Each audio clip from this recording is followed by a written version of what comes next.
Hello, everybody, and welcome to session 2 of Giantslayer, first edition adventure path converted to second edition. My name is Michael. I will be your GM through this adventure. Introducing our players, we have Dan as Jaytham Shaw. We have Tara as Esther. And in a double role tonight, we have Richard playing Seven. Chris is unable to be with us, so Richard will also be playing David. Just a real quick announcement for Rough Magic. If you are looking for games, Rough Magic has a host of GMs ready to run games for hire. Check out our website at www.roughmagicgames.com for more information. On our website, you can also check out our upcoming events as we host Drinking and Dragons throughout the entire city of Chicago. If you want to support us, the best way to do so is to follow us here on Twitch. You can also check out our YouTube channel at Rough Magic Games for our previous games, as well as some of our other shows. With the boring stuff out of the way, a quick recap of last session. We started with a birthday party for Ruby. There was a tug of war in which our heroes were selected by Ruby to fight against the militia. They won handily, and after the celebration throughout the night, everyone was awoken by cries of murder. Roderick Graff, a patrol captain from Trunau, was found dead in a room at the Ramble House. Jumping into action, our heroes decided to investigate and were officially hired on by Cursed Graff, Roderick's brother. During the course of the investigation, they discovered several clues, which they are currently following up on. We spoke to Brynja, who was the half-orc lover of Roderick. Through some die rolls, you managed to connect the graffiti around town, the upside-down white swords, as crude imitations of Iomede's holy symbol. After leaving Brynja and leaving the longhouse, you decided to head towards the temple, where you were ambushed by some wolves as you come around the corner. I believe some perception checks were rolled, in which case you noticed these wolves stalking you.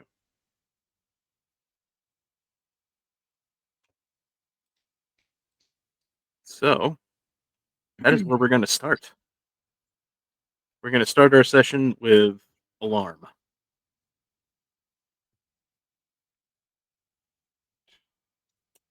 Could everybody please roll initiative? You may do so from your sheet or by clicking the Encounters tab and then clicking the die next to your name. We're using wisdom as the attribute. Um, do I get to choose it? What is a yes? I don't have to choose that, right? No, it's right next to where it says your religion. Yeah, I found. Oh, I thought I found. Well, here, let's just see what happens. Ta-da! There you go.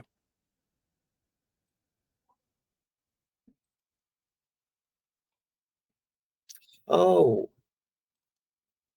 For some reason, it rolled my perception based on, my initiative based on my religion skill. See, that's why that's why I see. I wondered if. Let me do that again. So in 2E, if I decide that a different skill is appropriate for initiative, you could select a different skill. generally the default's going to be perception, in which case this is perception. Okay. For now, don't worry about it. Okay.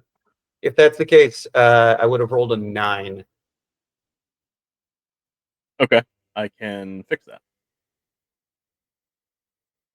Update. Jaytham with a 9. All right. We're going to begin our session with Mr. David Marlin, aka Richard, tonight. All right. I will be straight up and honest. Only played one session with David, so I don't know what his normal tactics would be. So I'm just gonna use my tactics. And if Chris watches this later, I apologize in advance. So, first thing he's going to do is draw his gun. Mhm. So he Good draws choice. his Jezreel, and he is going to aim at the one closest to actually. Do all of these wolves look like they have cover? This one for sure does. This one does not. Okay. You can also see the one across the fountain quite Oh. clearly as well. So you said the one to the south has cover and the one to the west does not? The one to the north has cover. The other two do Okay. not. So I'm going to target the one on the south then. And we'll take a strike.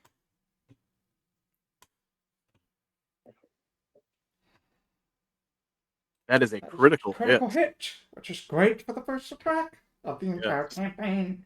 I roll critical damage, which is going to be a lot because gunslingers are awesome. 23 points of damage. I mean, would you like to describe your kill? Because that is a dead wolf. I would not because I'm not David. Oh. You just go. Okay.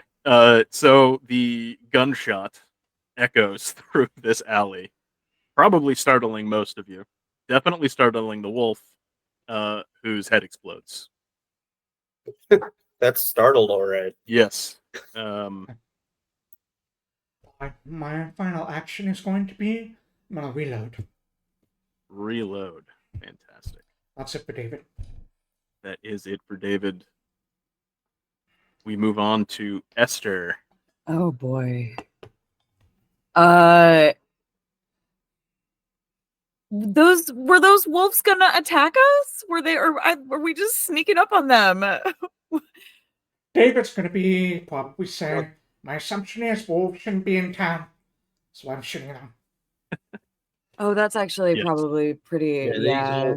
These Esther and David for sure would know that wolves walking around the middle of the town, especially ones that look like this, not a good thing. Okay. Okay. Then I would like to. I'm gonna try to scare them away. Okay. Like I want to try to intimidate them. So like after the one's head gets blown off, where I'm gonna move. Right. I use one action to move. Yep. Trying to remember 25 feet. So if I go, hello, I would like to move, please. My token object is locked. All right. Am I doing something? No. Oh, disabling things? No. No, that's not you. I don't know why that says that. It's not you, no. Combat turn. It is your turn. You should be able to move. Yeah. You mean? I can't. For now, can you just point where you want to go and I'll move your token for you? Well, I can't even measure it. So let me try to So on the zoom left-hand in side, to where look at all of every those cobblestone. What? Sorry. on the left-hand side where all of those buttons are, Yep. if you have the person selected on the first column, on the second column, if you go down to the third one, there's a ruler. Oh, the rule. I know. That's what I'm saying is not working for me either. I get the same ruler's error. Yeah, it says you can't do this while the token is locked. So I tried to zoom in so I could see the squares, and now I'm staring at the intricate details of the cobblestones. It's very intense. My scroll is. Yeah, you know what? The ruler doesn't work for me Michael, either. try deactivating the elevation ruler and the PFT ruler module. Maybe that's what's happening. And we started Elevation We're speaking gonna in get a quick code. reload. Yep. And the PFT ruler, what's it called? Do active models. PF2E elevation ruler as well. 2 models to deactivate. Try that. Okay, there. Deactivate. And save. We're gonna have a quick reload. Bear with us, please. Oh. Is it even D&D if you don't have technical issues? Yes.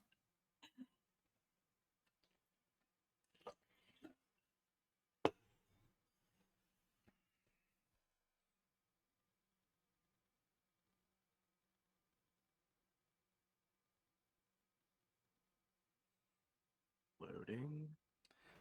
Fingers crossed. Okay, let's see what we can do here. Okay. The ruler should be working. There we go. Yay! And I'm There we go. moving too. We're on the way. Okay, so we're gonna go 10, 15. I'm gonna go like, wait a minute. Do I have like a range on my fear? I didn't. I think it's 30 feet. 30 feet? Yeah. Okay. So then how far away from me are you? Far. Okay. I made it 15 feet so far. So I'm going to go another 5, 10 here. Does that? I don't think it's going to fix it. I think I'm not going to catch him. But that's okay. It looks like 30 feet to me. Oh, then I will. You know what? I like your ruling better than mine. So I'm going to try to scare these wolves. And I what I just do is I just lunge out into the middle and I growl at them like a wolf. Okay. And I'm gonna roll something for that with my second action. We want to roll some intimidation. Which would be a skill, Yes. which is listed. I'm finding proficiencies. I'm on it. Here we go. Proficiencies, intimidation. Yeah. Oh boy. 15 goes against their DC.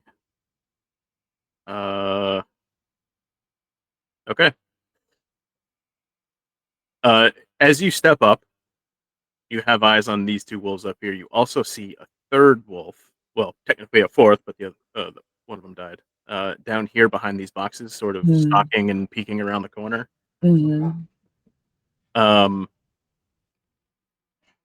These two wolves, you see them sort of give you this weird look. Doesn't look like it's going to deter them any, but it definitely gives them a pause. No pun intended.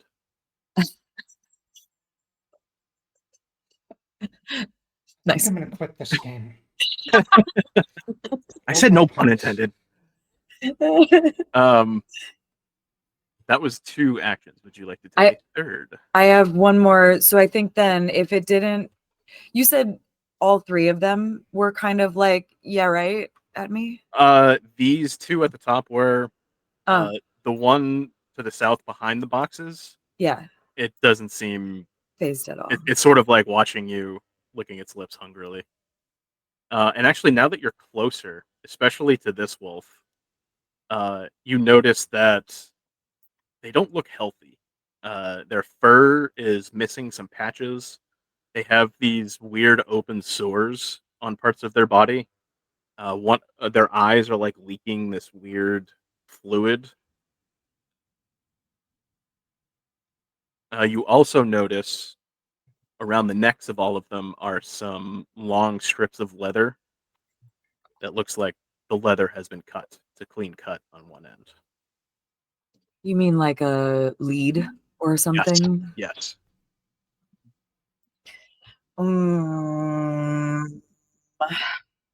I don't think that actually changes what I'm going to use my third one for, because then in that case, I'm going to I'm going to use my third action to move again, but I have a question first, which is which direction, and it's probably arbitrary, but can we set a direction where like the general exit, like how would I try to like hustle them out of the city? Do you know? Right. So the main gate would be up here towards the north. Okay, great. That's actually the direction you're heading because the temple is also that way, and that was where you guys were headed. Okay. Then I'm just gonna move to here. I know I'm not gonna use all my movement. I'm just gonna move to there. I'm closing in on that wolf. All right. And that's me. That was Esther. 7. I'm going to delay. Going to delay. That's a bold strategy. See how that works out.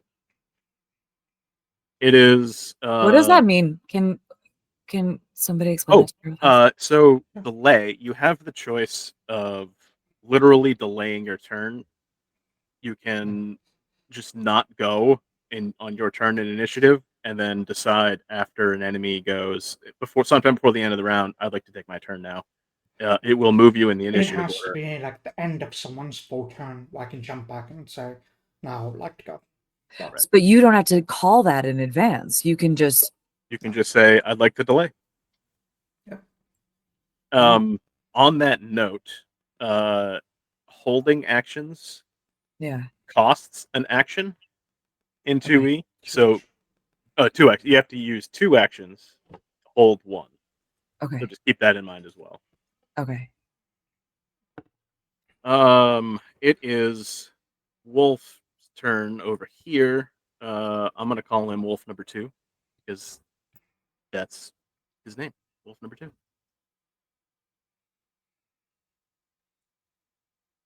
He is going.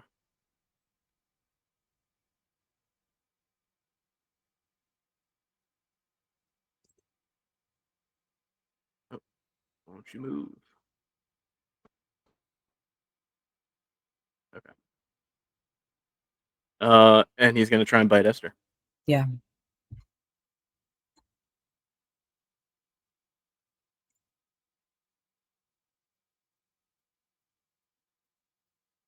Oof. That is an 18 on the die. That just hits. All right. That is going to do.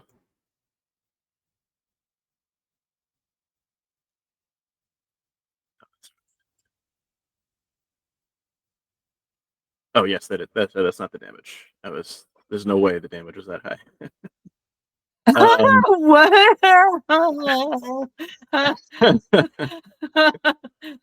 Okay, that's much better. Okay. That is 5 points of damage. Okay. Can you also please roll a fortitude save? Yeah.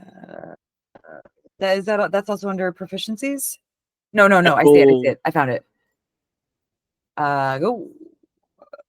Wow. 7. That is a fail. This They do. wolf bites into you. My bleeding heart. Um, Weakness. as it does, you see these little black fleas on its Huh? back. And Please? yeah, as its jaws leave your flesh, you see little fleas crawling around on your skin. You are sickened 1 for 1 minute. Do I do that or do you do that? I can do that. I dragged it Okay. from his attack.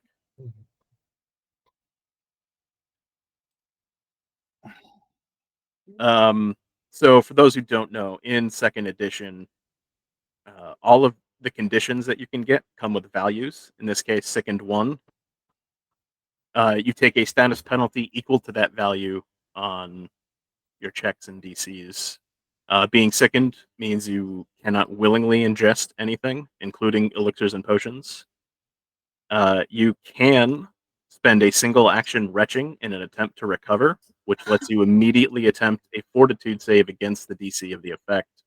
On a success, you reduce your sickened value by 1 or by 2 on a critical success. So you can get rid of it on your Only turn. by puking. Only by puking. Okay. Okay. That was his second action. He's got a third. Okay. I think he's gonna bite you again. I mean, it makes sense. Yeah, I just Yeah. don't. I was gonna have him go after David, but he can't attack him, so it doesn't make sense for him to go that far. So fighting again. That is a miss with a 15. The first bite just makes you jump a little bit, move ever so slightly, and it messes up his aim. He can't get you again. Oh boy, bad news for Esther. It is now the other wolf's turn, the one right in front of you. I just want to help you. I know I growled at He's gonna you. bite you. He's gonna bite you I 3 know. times. 3 times. Here we go. That is a hit with Okay. 18. I would like to go after this wolf's turn. Okay. That is 6 points of damage. I'm not gonna die. I'm gonna try not to die. Jeez. The good news is the disease doesn't stack. You can't get it again. So just 6 points of damage. Okay. Yeah, that took half of what I had left, by the way. Next attack is a miss. That's a critical miss, actually. Missed by 10. Third attack doesn't have a chance. Also a critical miss. Great. So just bit you the one time. Part of the fleas, the disease, is that instead of attempting the fortitude save again, you can spend an interact action to scratch away the fleas and remove the condition. Oh, good. I did So you- kind of think it was weird that I had to puke to get rid of fleas. That was Yeah. kind of weird. That is kind of weird. Okay. I was reading sickened, not the fleas, the first time. Yeah. No, that makes sense. That makes sense. It is Seven's turn. Let me move you the initiative down. Yeah, I'm going to help Esther out a little bit. Yeah, I cried out a bit in pain there. I'm being mauled by 2 wolves at the moment. That's a lot.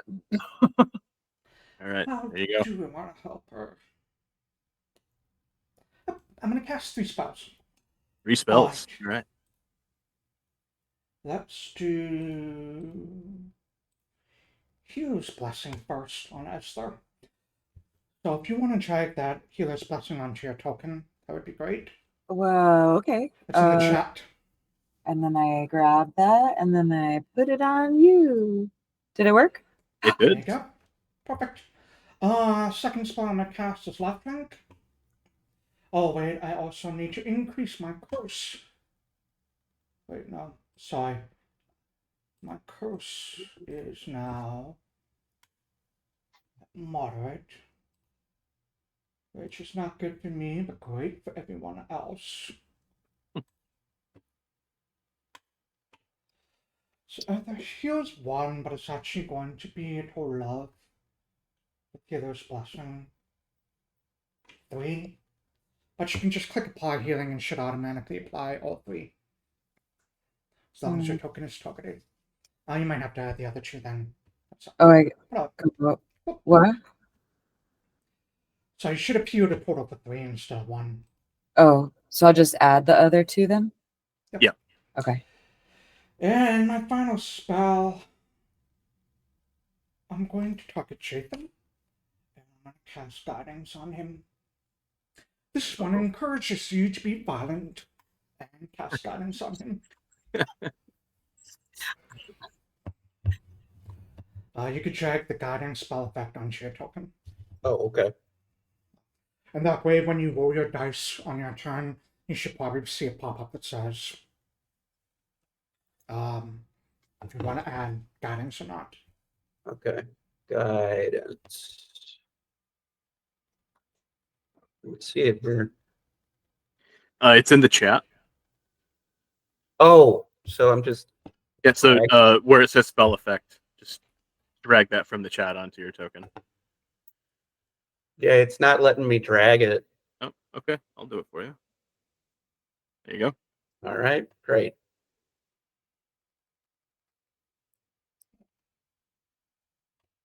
So 3 my actions, and I'm done. That is all 3. All right. Next up is the wolf in hiding over here behind the boxes. It was hoping someone would come after it. Why is this not working? 5, 10, 15, 20, 25, 30, 35. 2 actions to get right up in Jaytham's business. Oops, right there. And then 1 bite.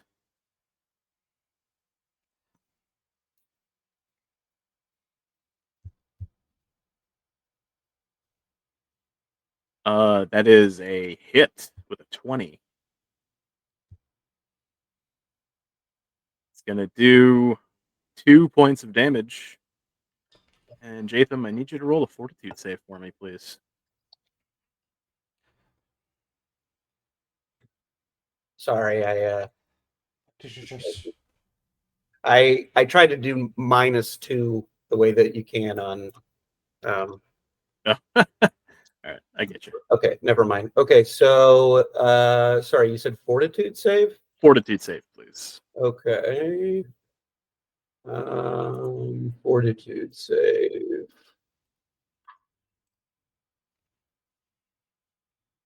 Is that sorry, is that under Constitution? I don't see it. It's on the It's left on side. Yeah, it's on the left side of your sheet. Oh, okay, It'll be under your initiative. got it. Sorry. All good. All right. 17. That is a 17. You do not contract fleas. I've had fleas once or twice in my life. They know to stay away from me. Yeah, you've got some sort of like natural. You've got whatever the gene is that keeps mosquitoes away, but for fleas. Hmm. That is the wolf's turn. It is now Jatham's turn. Okay, I accidentally took out my shield earlier, but that's going to be my first action. Okay, we'll leave it Taking up. out my shield. Sure. And then, I mean, since it's right here, I'm also going to take out my Warhammer, so that's my second action. Okay. Yeah. So, oh, it looks like actually I already had it. Okay, I already had the Warhammer out. So, all right, I'm gonna hit it twice. Well, first I'm gonna say, "Don't tell me what to do," and then I'm gonna with my Warhammer twice. All right. This one merely encouraged. Which That is a hit All right. with a 20. Did you... I don't think Jaytham's targeting anyone. Oh, sorry. He's not, but it's still. It tells me that it's a hit. He targeted himself. Oh, Well, either way, it's a hit. okay. How do I- Better than theirs. So if you want to target a token, you just click on it and then hit the T on your keyboard. Okay. All right. There you go. All right. That So is second hit. 5 points of damage. And one more time. Oh yeah, that's a critical hit. Oh, great. That's good news.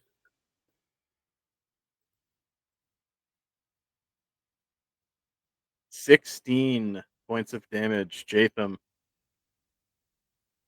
you want to describe your kill of this wolf? I mean, I think it's just going to be like a simple, like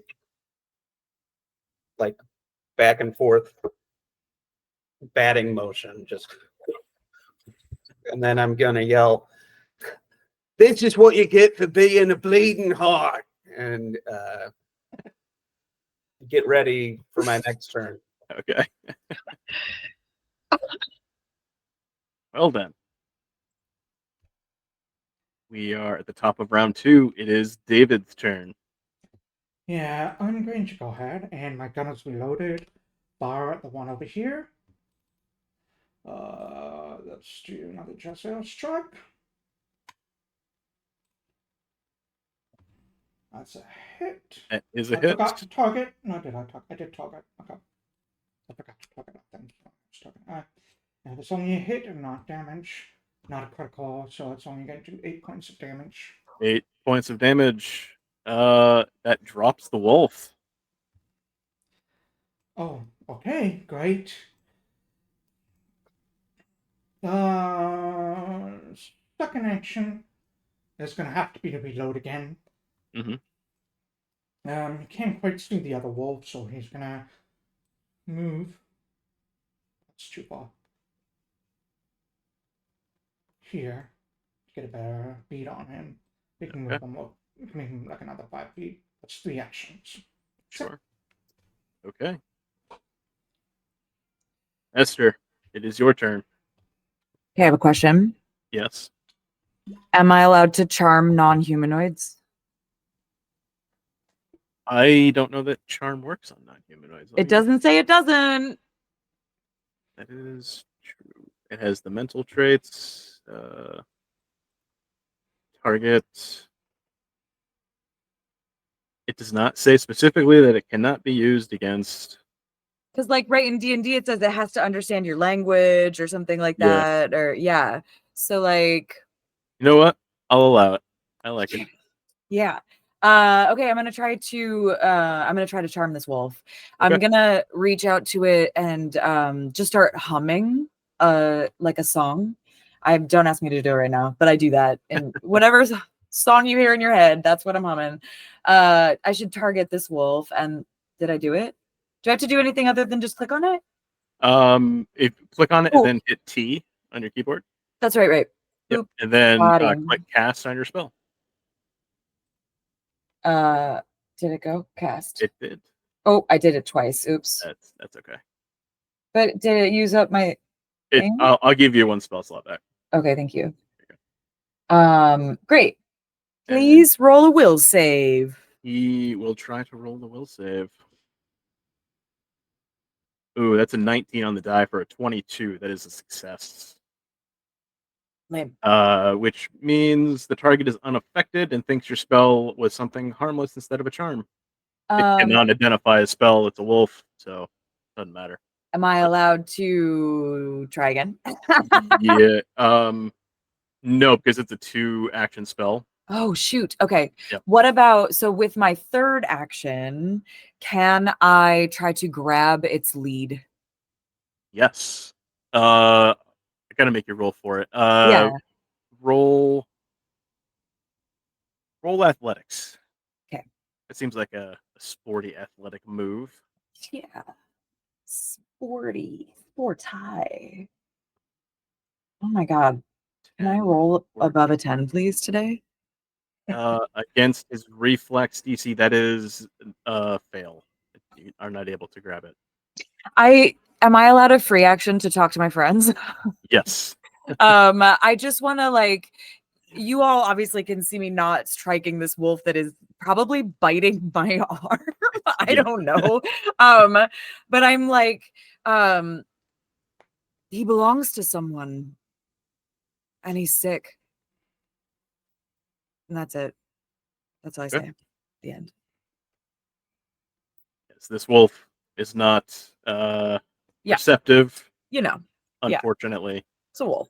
I do, however, think it's going to try and run, knowing that it's outnumbered. Yeah, it's going to run. It's not going to run towards the gate, which is the only way out. It is going to run back the way it came. So it's going to run right in front of David.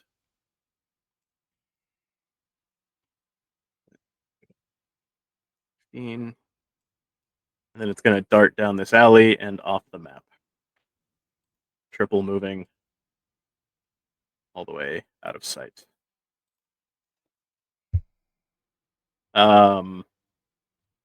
Is anybody going to try and stop it, or should we just jump out of initiative? I want to follow it. You want to follow? Okay. In that case, I'm going to end the encounter.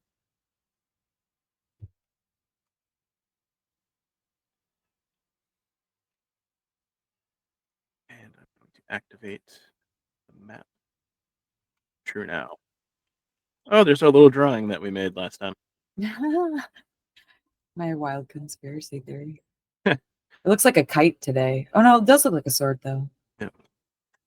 So this attack just happened right here at this intersection. The wolf darted in this direction instead of the only way out, which is toward the gate over here. Your temple is right there. That's your destination. Wolf went this way. Okay. I say to my friends, I'm following it. It's going home, and I'm running after it, whether they follow me or not. Okay. Devin will follow. Okay. David will follow. Was like reloading his gun, ready to take a shot if he needs to. Okay. You can actually hear Jaytham rolling his eyes. That's how hard he's doing it. But he will also follow. You dart down that alleyway after the wolf. It's not hard to follow its trail. It ran through like the blood puddle of one of its allies, so you're following the bloody wolf prints. You're seeing what looks like clumps of fur as well. You go maybe 50 feet away from the fight, and you see the wolf huddled around the back of a building, sniffing at the ground, where you can see the severed remains of the leads. Like just laying around on the ground? Yes, just these strips of leather that look like dog leashes. The severed ends of them are there on the ground, and the wolf is sniffing around and like looking for presumably its owner. Jaytham is ready to I'm keeping my eye on him. I'm not gonna go up and kill it, but I'm waiting for him to react because I think that he's gonna be like rabid and crazy aggressive. So Can I try to charm him again? Yes, go ahead. Come on, dice. Help me do the thing. I can't target anything though. That's okay. That's fine. Yeah. Just okay.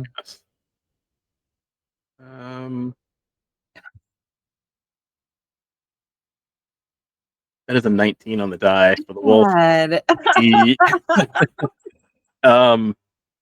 He sees you. He notices you all approaching, and he sort of gets low in a threatening pose. His hackles are raised, and he's baring his teeth, and he's like slowly trying to back away, but he can't go anywhere. I am slowly approaching him. I want to get close enough to try to look at the leashes a little more. Okay. This one recommends caution. So I'm just gonna do that. Okay. You get. Can I cast guidance on her? Yes. While I do that? Yes. I'm just like actively bleeding from bite wounds, humming to this wolf on the ground. This, Let's say the buzzing sensation from my curse is even stronger right now because it's overwhelming me. So let me go ahead and cast guidance. Let's get out the sheet. Yeah. Okay.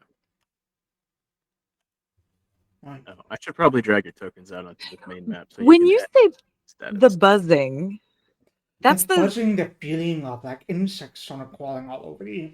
We can feel it too. You can see like little flowers blooming faster than they were before. Like wherever he steps, like weeds and all of these things, just everywhere. Huh. I'm a weirdo. It's okay. That's putting it lightly. Yeah, Yeah, I was like legit before the session started. Like, what kind of creature is Seven supposed to be? And then I look and it's like a human. Okay, he's just a weird guy. It's like a tiefling kind of thing, Nephilium tiefling. Yep, it's very very weird. Yes, indeed. All right. I've dragged guidance onto your sheet. Okay. Can you roll either perception or nature? I'll take either one.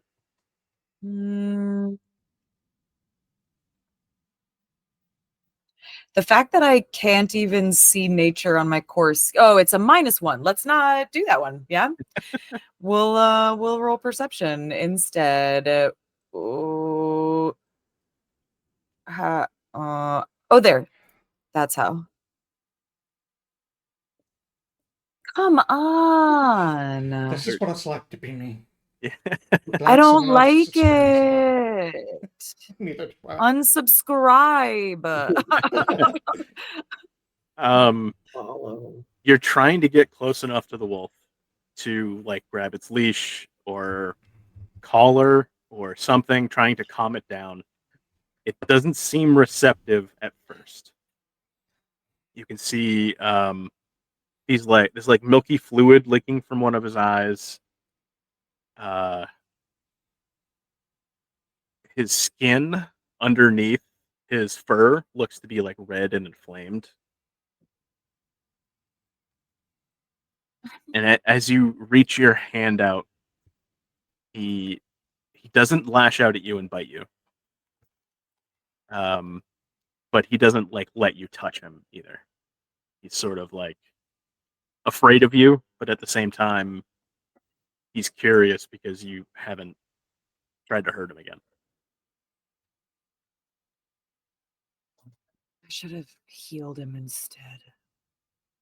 Can I like help her using my own survival training to kind of say, like, keep eye contact with it. Don't back down. Don't back up towards us. This is a dominance thing now that you have entered with this creature. And like based on that, maybe give her another shot. Sure. Okay. Yeah. I don't think I can cast any more spells, but if he said it's a dominance thing, should I roll intimidation? I mean, I don't know if that's actually true. that was Dan improvising. You can do this one of two ways. Okay. In my mind, you can either roll intimidation. Well, it doesn't matter. It's a 7. Do it. Oh. Or you can roll. I guess diplomacy would make sense. You're trying to speak to it in a calming tone. Okay. Trying to calm it down. So you can do either one. Diplomacy or that seems right. Here we go. I'm sorry. Why are you sorry? Did you? I'm sorry for laughing. Oh. It was a natural 1 on the die.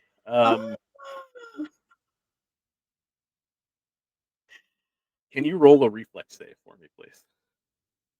Yeah. Oh my heavens! What?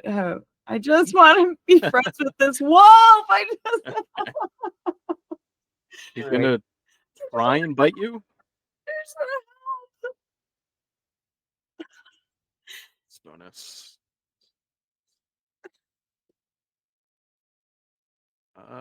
Okay, he misses. Yeah. You're still able to get your hand out of the way. You held eye contact way too long. Yeah. Dogs like this, they don't like eye contact. It's a sign of aggression. He just did not receive that well. And he is now looking for like an escape route. His eyes are darting around. Looks like he's going to try and bolt. Can we knock him out? Having seen him do this, I'm gonna hit him, but I'll try and do it non-violently. Yeah, you can choose non-lethal damage. Yeah, You can just declare non-lethal damage. non-lethal damage. Do I need to target him or Nope, just roll. Just Because we roll? don't. It's not a Okay. combat encounter. So all right? Ooh, it's a natural 20. Okay, I'm not even gonna have you roll damage. That is more than enough non-lethal to knock him out, knock him unconscious. This is Jaytham's idea of like a trank dart, just bashing it on the head with a warhammer.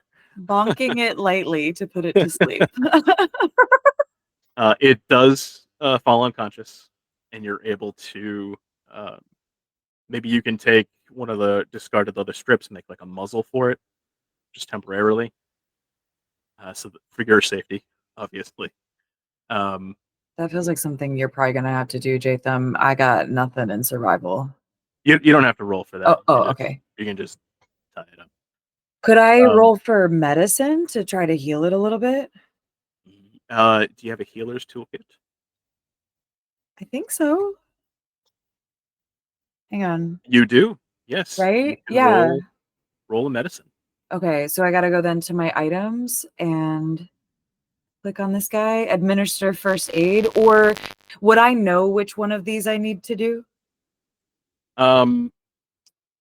Given the fact that it gave you fleas, treat disease is probably the one you would like. Oh my god, and I still have fleas too. I'm Yes, just like you do. I'm really rough right now. So I'm gonna treat this disease. I'm gonna try at least. Okay, so it says it's gonna take me 8 hours. That's fine. Here we go. Start now. We can hand wave the duration in this instance. Okay, 16. I rolled above a 10. That is a success. So it will get a bonus to its next save against that disease. So you're able to, just for fun, let's see what he rolls. That was a 10 on the die plus his bonus. Okay. You feel like your ministrations were effective. Great. You can see some of the inflammation on his skin begin to lessen. His breathing becomes a little bit less labored and more normal. so these leads, Mhm. are they like tied to another building? What, like, No, they looks like there were 4 wolves, and there are 4 pieces of broken or cut strips of leather on the ground. but they weren't like tied up here. Somebody No. sliced them and ran away. Okay, that's what. Correct. Okay. Yeah, it looks like somebody led them here to this spot, cut them loose when they saw you coming or heard you coming, and then bolted. Ah, okay. That's what it looks like to you.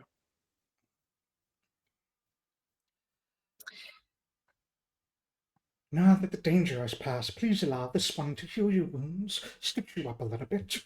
I'm going to walk over to Esther, if she will allow me. I will, but as you do, I like kind of cringe against the crawling insect feeling on my skin, and I'll be like, "Are you all right though? What's happening here? It's you know what I'm talking about, right? It's intense." No, this one has no idea. I'll have my satchel and I'll open it. It's like a weathered old leather satchel. And he begins pulling out some rusty embalming tools and just like leans down and begins trying to stitch the wounds on here together. I'm gonna go ahead and roll cheat wounds on Esther. I'm just gonna roll this fortitude for funsies to see what my pain tolerance is for this right now. Sure.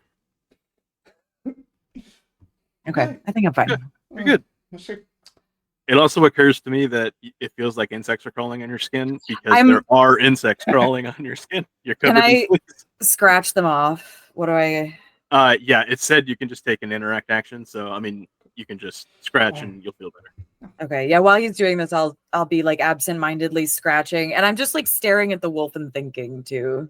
Do I gotta apply healing now? You Yeah. get 12 Yay! points back. I'm all the way back up full. Thank you. We'll say that also the healing energy dispelled the remainder of like the flea eggs and stuff, so you're good now. Great. The last thing I want to do before we start, I want to make this wolf's lead longer. Like, can I tie the other pieces to it so that it doesn't run away? Yeah, you can do that. And then I don't know. Can I walk back and review what you said? It seemed like happened. You said it seemed like that somebody just panicked when they heard us coming and cut the leads. That they were. I don't think panic was involved, but Oh. just that somebody led them here, saw us, and cut the leads. Whether they did that because they wanted to attack us or because they saw us and wanted to escape. I will let you interpret the facts how you will. Yeah. The facts are you found these strips, 4 of them here. 4 wolves with cut leashes attacked you. Do I see any other tracks besides the wolf tracks? You can roll survival if you would like. GM, while he's rolling that, can I assume that part of the cheat rooms is also part of my refocus and gain some of my focus points back? Right. Yes. That also lessened my curse by 1, thank God. And getting a focus point back. So this area that you're in, there appears to be a lot of foot traffic. It's hard to discern one from the other or even pick out like a certain set that you can attribute to this thing. But we're still technically like on the way to the temple, right? You're sort of like between these buildings and the wall. Oh, right. I'm sorry. Yeah, you said that. Yeah, you're fine. So if somebody did this, they would have to flee either this way along the wall or this way along the wall. This way would make the most sense to you because that's where the gate is. But there's plenty of places in the city for them to hide. So, I mean, I personally don't think that. Well, Jaytham would say, like, I can't make heads or tail where these people went. I don't know that it's worth our time right now to try and track them down unless anybody has any leg up more than I do. Oh, I'm trying to think about how I can spin this so that you'll let me do it. I have bardic lore, right? Which is like basically any kind of lore. And I'm curious about if I know of anybody in the town that, well, maybe they wouldn't be from the town, but like, and this is what I want to know is if I know anybody from the town who like works with dogs, who like is often out in the woods. Like, are there any rangers that like make Trunau their home and are like out in the woods and stuff like that, where they would be able to encounter and capture wolves like this, that kind of thing? Sure. You're a native of Trunau, so you know that the militia has rangers and they do use dogs. They do not use wolves. Well, they wouldn't use the Trunau dogs on us if they were trying to get us off the tail, but like they would know how to work with dogs to make them do this. Possibly. Okay. Just gonna jump to a few more conclusions here. This is my favorite part of this adventure. Watching everybody go every which way. And we never leave Trunau.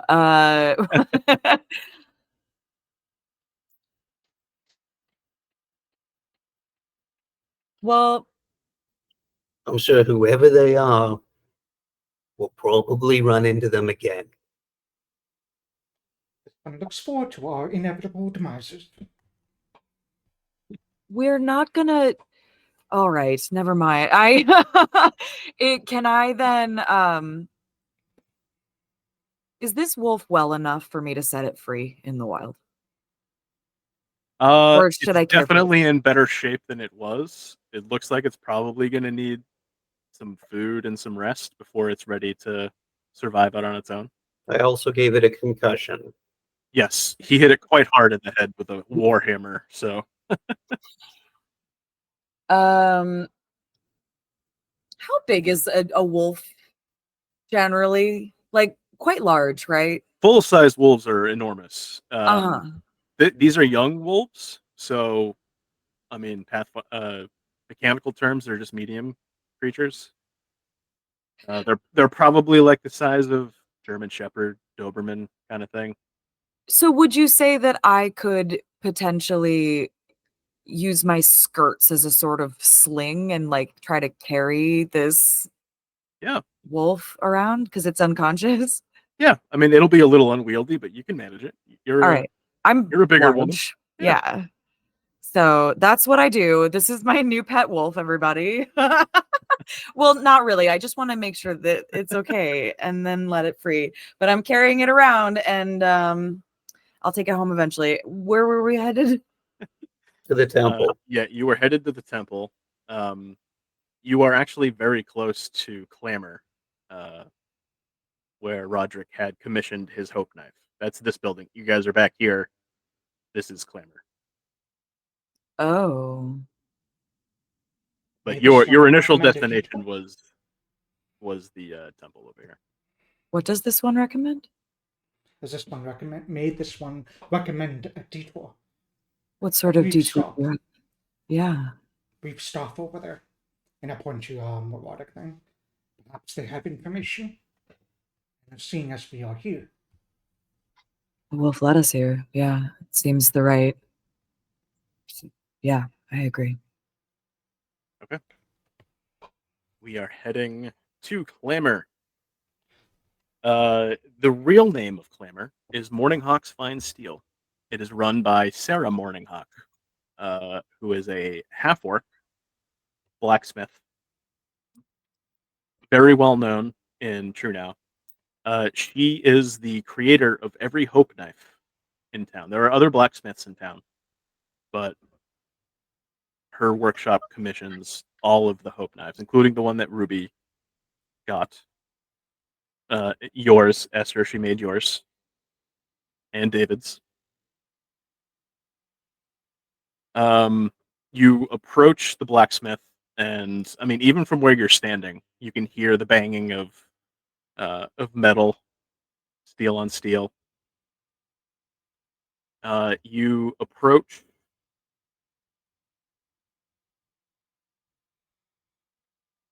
Let's see, it's right there. There you are.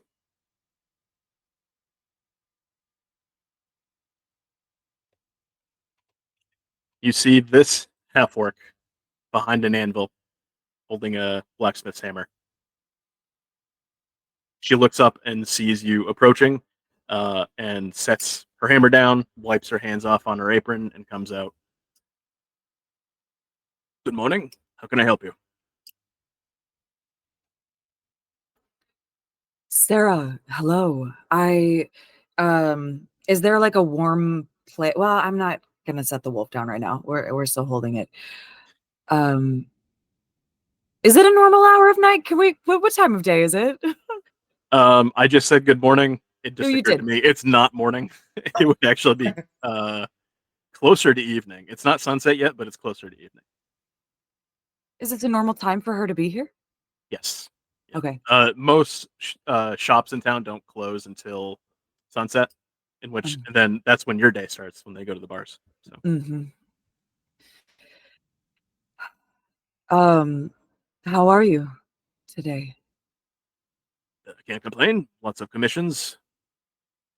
I don't mean to be rude. Is that a wolf? Oh, yes, there was an ambush. This wolf is sick. The others we killed, they're no longer, but I couldn't, it had a lead and somebody brought it to us and well, you know, my bleeding heart. Yes, I'm aware. As long as it doesn't get loose in the shop, it's fine. It's Oh, odd to see someone carrying a wolf. That's all.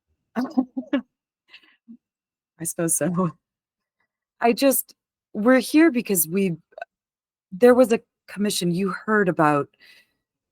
No, what's the guy's Roderick? Yes.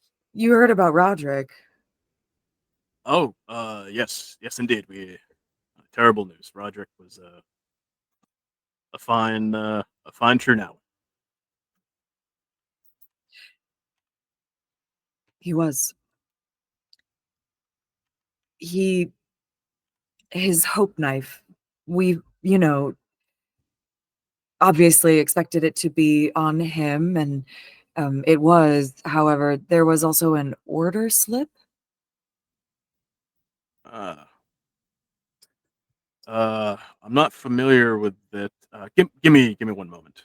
She goes behind the counter, and you hear her ruffling through some boxes and sheaves of parchment, and she comes out with a receipt that is identical to the one you have, like the carbon copy of the one. And she goes, "Yes, Roderick ordered a hope knife engraving. Should read for Roderick, my love. This was taken by Ernsel. Uh, I mean, I don't know anything beyond that. If this says that the commission was completed." Oh, I believe it was. But where did his original go? Where is Ernsel? He may have told the story to him. Who are they? Ernsel didn't show up for work yesterday Really? and hasn't shown up today yet either. Have you told not- him? It's not uncommon. This is a hard business. Ernsel was a half orc like me who came to town just a few weeks ago. Was looking for an apprenticeship. This is a hard job, and not everybody's cut out for it. People come and go. It's not completely unusual. I usually give them the benefit of the doubt and wait 3 or 4 days, and if they don't come back, I fill their position with another apprentice.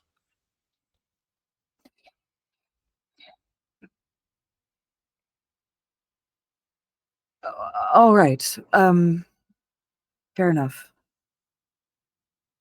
Well, hold off a bit longer. We'll go check on Ernsel. Okay. As far as I know, she was staying at the Ramble House. Is that She where we didn't have found Roderick? Yes. She didn't have a place in town yet. As far as I know, she and several of the other half orcs who were new to town were staying there briefly. You might find her there. And you know for sure that you did not see any other half orcs there That was yesterday, my question. this morning. So, yeah. Did Roderick pick up a sniff? I'm honestly not sure. My copy of the receipt says that the order was filled. We can check back there, make sure that was picked up. Yes, of course. Let me go look. I'll be right back. I can't have you come back with me. Understand? It's a liability issue. Open flames, molten slag, all that stuff. She goes into the back, looks around, digs around. Takes her like 5 minutes. The wolf begins to like make weird sleeping noises. She comes back and goes, the knife isn't here. I have to assume that Ernsel finished it.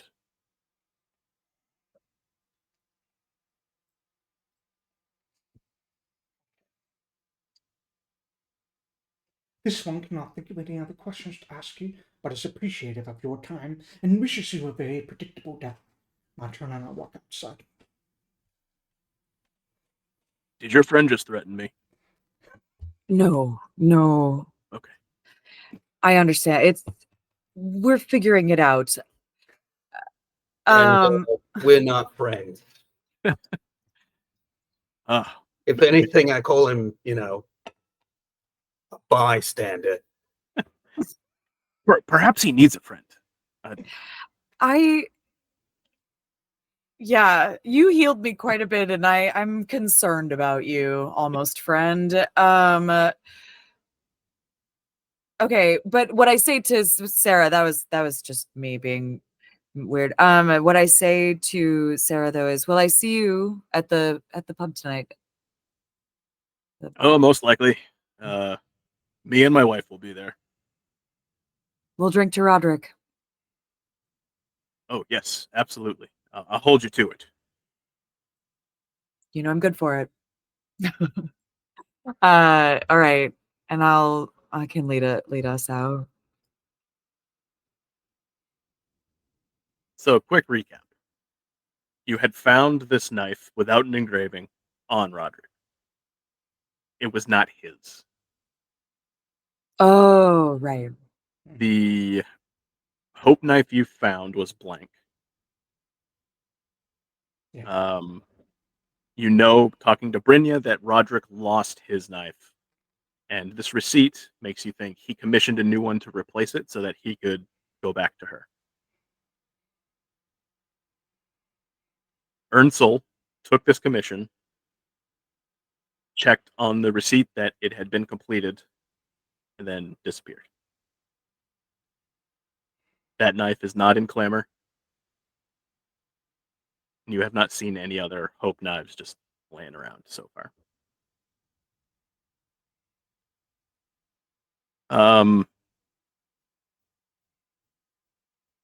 The good news for you is that the Ramble House is on the way back to the temple. If you would like to stop in there again real quick, I can tell you definitively after Roderick's death, you looked around the Ramble House. You did not see any other half-orcs.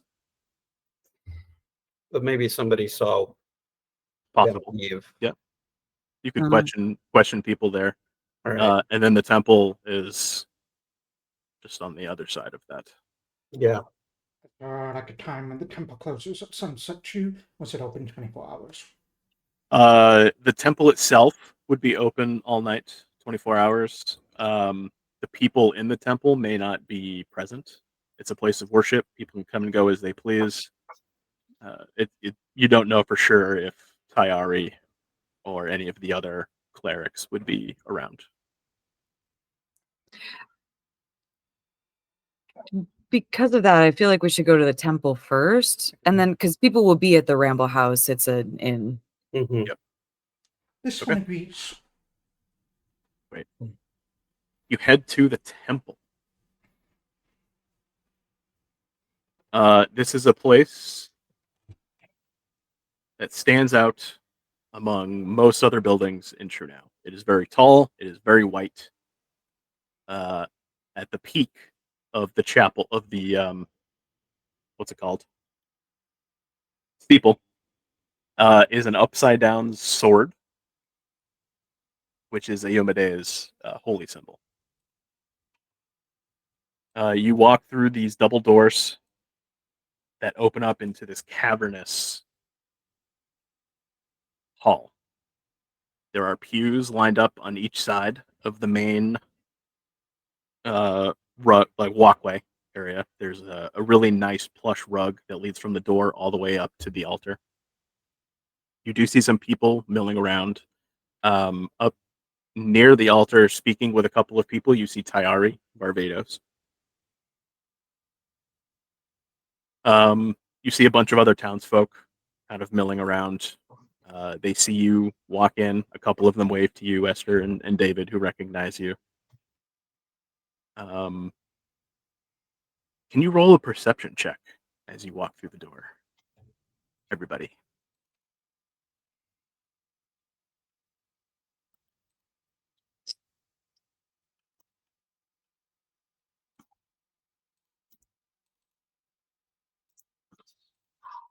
Perception.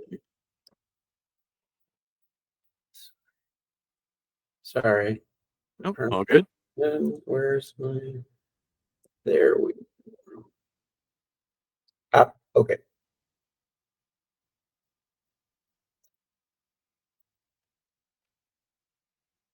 Okay. I got Jaytham Jaytham with an 18, 7 with a 20, and Esther with a 19. You all notice a figure uh, off in off to the side, kind of hiding in the shadows. Uh, it looks to be an old half orc wearing these white robes of Ayomade. Um, Esther, you would recognize him as somebody who works here and has been here for quite a while. You remember that he's blind. You see him with his head sort of hung low, and it looks like he's listening intently for something. When the door opens and all of you walk in, you see him sort of stiffen a little bit, and then he disappears out of your line of sight and down a hallway, moving as fast as an old blind man can. Okay, but he like physically moves, not just like pops out of existence. When you said Correct, disappears, I was like, he does what now? Yes. Bad choice of words. He shuffle walks away. When he walks, it's really loud because his feet don't come up. He shuffles to keep his balance. Having noticed this, Jaytham will follow him. I imagine that he wouldn't have to run. I think that he would just like walk really purposely. Yeah. Yeah. And just kind of like grab him by like the back of his clothes and say, hey, what's your hurry, old man? Oh, good heavens. Something wrong? Expecting someone? No. Who are you? I'm the one asking the questions here. Were you listening by the door and straighten up and skitter about when we came in? It makes me kind of confused. Look, I'm blind. I can't see anything. I didn't see anything. Your secret's safe with me. Promise. What secret would that be, old man? You know, you killed Roderick, and now you're coming for me. I didn't see anything. I promise. I don't even know who you are. What makes you think that we killed Roderick? Well, because he's dead, and now you're here coming for me. Why would we want to kill you? Because I don't know who you are. Do you think that people who don't know who you are just... Oh, right. Yeah, somebody else talk to this idiot. I can't get heads or tails. I just like shove him in the face of other people. I'm standing like, he's wow. Have respect for your elders. Yeah. Are you all right, sir? What's his name? Esther. I recognize your voice. His name is Katrezra. Katrezra, I'm so sorry. You did behave a little strangely, and your words are twisting in a way that I don't understand, though. I'm sorry, I didn't know you were with them, Esther. They must be your friends. I heard a group of people coming in together, and I just assumed they were coming after me next. But you said that the reason you assumed that is because you didn't know who we are, or... Yeah, I can't see you. I didn't know that it was you coming in. I just heard a group of people entering the chapel, and I thought they might be coming after me. And why would they do that? Are you and Roderick working on something? What's happening? I look around. There's a lot of people in here, right? Is he talking very plainly? Should we go? You see him looking around, obviously not seeing anything conspiratorially. Right. He's sort of like the gesture instead of actually being able to see something. He goes, we should talk in private. Right. I'll like beckon to my almost friends. And we'll go to the back, I guess. Okay. You can speak in my quarters.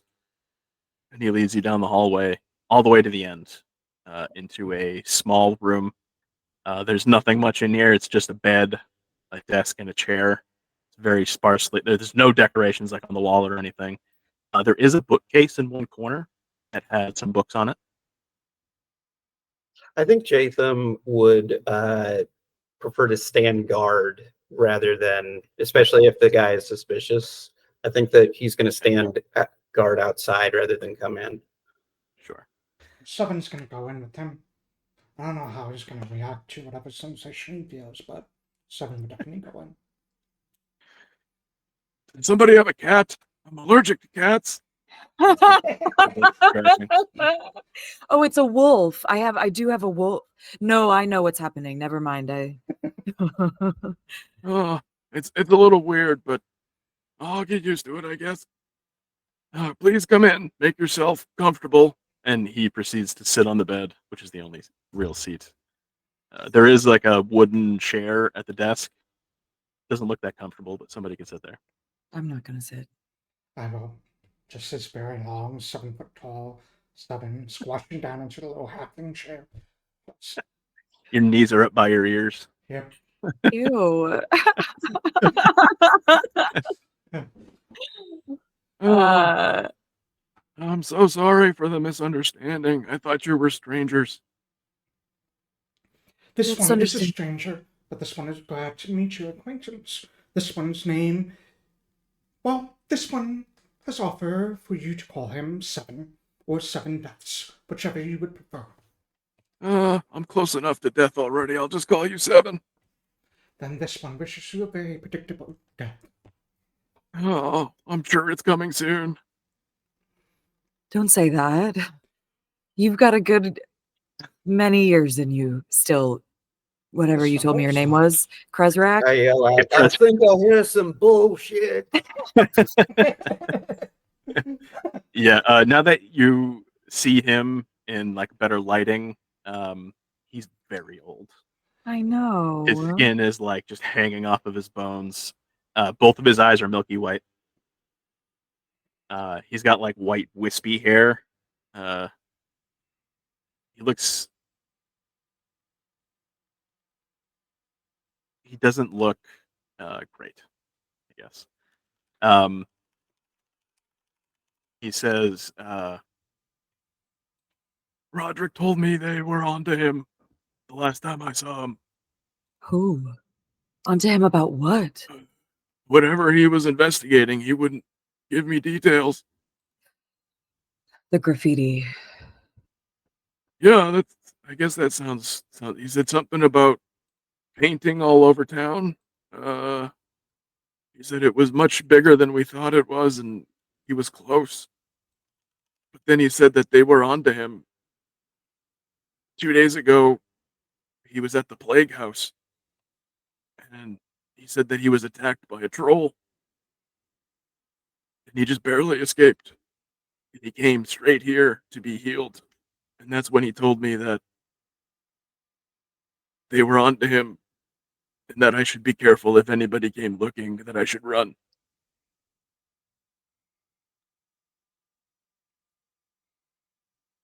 If you had bothered to identify yourself, I wouldn't have been so difficult back there. Well, now, one It's doesn't just- go announcing oneself walking into a temple. It's a place of humility and peace. That's true. You didn't have to grab me. I'm very old. That's true. I am sorry for that. Me too. I have to change my robes. Oh, okay. Do you need a moment? We could. No, I'll do it after you leave. It's okay. I mean, I kind of feel like I would prefer to let you change now, knowing that. Well, also, I don't know that I haven't. I mean, if he doesn't know, do you have any other questions? 7? You should look in that bookcase over there in the Oh. corner. It's where Roderick kept his diary. Oh, We've been looking for that. we have. Yeah, let's do that. Since you started walking your arms, I'm gonna gangly push myself out of this tiny chair. Takes me a few moments, go over to the bookshelf, find the journal. It's not hard to locate. There's several books on this bookcase, which is very odd for a blind man to have books. None of these are like in braille or anything. They're just regular books. One of them is the holy text of Yomade. Contains all of her acts. They're all very large volumes. The acts of Yomade take several hours to relay. There is a handwritten, leather-bound book among the others. And you pick it up and you open it, and it looks like Roderick's diary. I'm gonna flip to the last few pages, just kind of skim through it. Don't see what the most recent things have been. And I'll move over next to Esther while I'm flipping through it so she can see and read over my shoulder if she needs to. Okay. The last 2 pages of the book, one of them contains a pencil graphite drawing of Brynja. One is a hope knife on a silver chain. And then there's another drawing of what looks to be an old, dilapidated church. And the writing is as follows. How I wish I could divulge my fears and hopes to my beloved Brynja. The risk is too great, of course. I would hate to implicate her in the dire scheme I've only just started to unravel. Not to mention how much I fear her ire over my loss of the hope knife she gifted me. What a fool I've been these past few weeks. I still haven't found the hope knife, and whoever's making the replacement at Clamor is certainly taking her time. Katrezra was oddly quiet when I met with him today. When I asked for his thoughts, he told me to leave him be and to give up my foolish investigation altogether. He was so supportive of my mission until now. What could have changed his heart so? Katrezra's visions of the plague house have been getting more frequent as the days go on. He claims something wicked lurks beneath the ashes of the past. I'm fearful of what his strange dreams portend, but I must investigate the plague house. Tonight is Ruby's hope knife ceremony. Tomorrow I will search the ashes once more. Katrezra has recommended he hold on to my journal for safekeeping, and while I'm hesitant to part with my writing for even a moment, I know his logic is sound. And that was the last entry. Can I confirm something that I thought I heard? So the blind man is the man who used to be supportive and stopped being supportive? Yes. Okay. And did you say that he was having visions? Katrezra was having visions of the Oh, plague house, which is what sent Roderick there, okay. where he was attacked by a flood troll. And Okay. then so Katrezra was like, give this up, stop doing this, you're going to get hurt. Roderick didn't see it that way. He wanted to keep going. He knew he was close.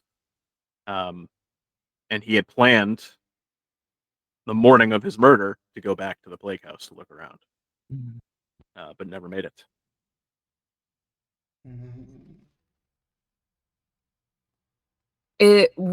Is Katrezra having visions common? Is that something that we expect because he's a religious figure, or is that odd? It is not odd for him.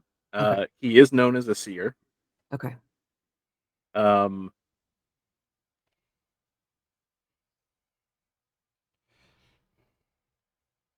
he He doesn't have visions as often as he used to.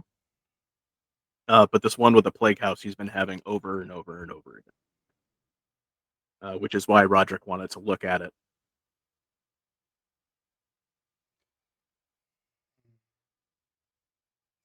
Do you know where the plague house is? I'm gonna ask Yes. Esther that. Yes, Do it's outside of town. Esther would know. It's way down here on the map. Oh, thank you. Oh, it's outside of the walls.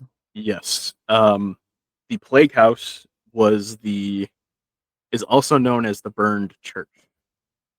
It was the original church of Iomade. During an orc raid, it was burned to the ground, and they decided to move the site into the town. Mm. The remains of the plague house were used to house victims affected with the plague about 50 years ago, which is why it's now referred to as the plague house. It was used to quarantine the victims, but there was a mysterious fire that consumed the building days later, killing everybody inside, patients and healers alike. So the site is now completely in ruins, and that's a commonly known place. It is known as kind of a place where the teenagers and the youth will go, like, drink, make out, whatever. Weird places that teens do that kind of thing. So it's not unheard of for people to be there, but it's not commonly used for anything by the town.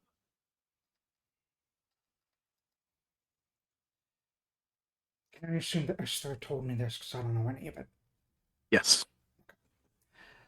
I'm operating off a hunch here. That I would like to test. I don't know if it is true, but you mentioned that the wolves look diseased. Mhm. Is there like a? Can I tell if that's like whatever plague that Esther mentioned is the same as the thing that's affecting the wolves? Roll medicine. Medicine check. All right.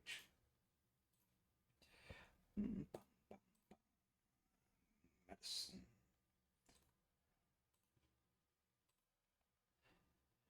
It's 11. I'm gonna hero point that.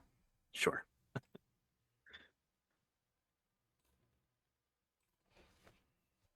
It's even worse. Great. You're not sure. Can I try? Yeah, absolutely. Okay. Not that I've been rolling very well. Come on. Another natural one. But we haven't. We're gonna get another hero point after we take a break, right? Yes. Let's go. Let's go. Hero point. What do Yes. I do? Oh, I gave myself 2 You instead of right-click taking. on- If you right click on Now I have 3. The power is mine. Okay. Okay. Now I have 1. And I have 0. The end. And then I just re-roll it. Okay. Go. 14. 14. Based on what you've heard about the plague, some of the symptoms that the wolves portrayed are in line with a plague type virus. I feel like I look down at the wolf in my skirts and I run my hands through its fur, and I don't know which elements of it are. I feel like the inflamed skin, or I don't know. And I say, you know what? I think you're right. This one does not recommend touching it. Why? The treat disease that you did Yeah. helped him with its save. So you feel like you treated whatever disease it had, so Oh, that it's now safe to pet. yeah. It does still have fleas.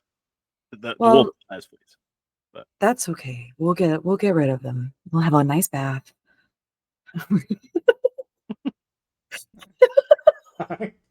I want to see Esther give this wolf a bath. Okay, let's go. You're gonna struggle, but okay. Bath I like it. time. Hmm. Can I ask the piece, like, can you tell this one about the visions you had? Yeah. I've had visions many times over the past few weeks. I can see myself walking through the ruins, and then the whole place is suddenly on fire and inflamed, and there's people screaming all around. It happens several times a week, and more frequently over the last week or so.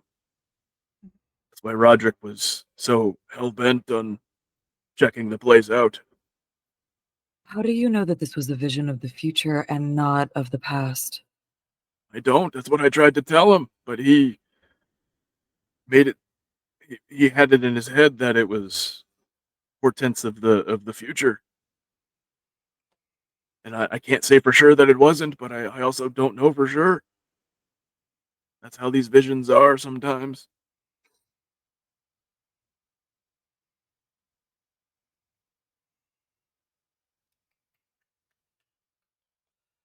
Can I ask out of character? So this place burned down once, Mhm. and they brought it into town, and then it burned down again. Uh, no. So the original building outside the town burned down. Uh-huh. They very hastily rebuilt it as uh just a separate building, and then they rebuilt the temple where it is now in the temple.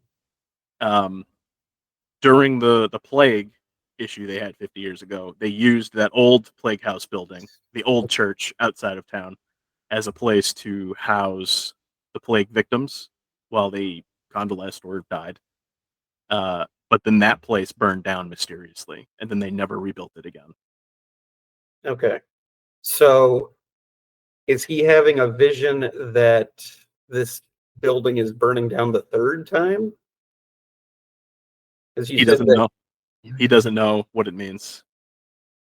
He Okay. walks. He sees it as it is now, although he doesn't know what it looks like now because he's blind. Oh, But he sees the building as it is now, and then as he's walking through it, it bursts into flames. okay. Thank you. I Yeah. just wanted clarification there. Sure. Think of anything else I need to ask him other than. Oh, wait. No, that's fine. I don't need to ask him that. I already know. I'd like to ask her to see if she has any questions. I'm trying to think about how to phrase this question.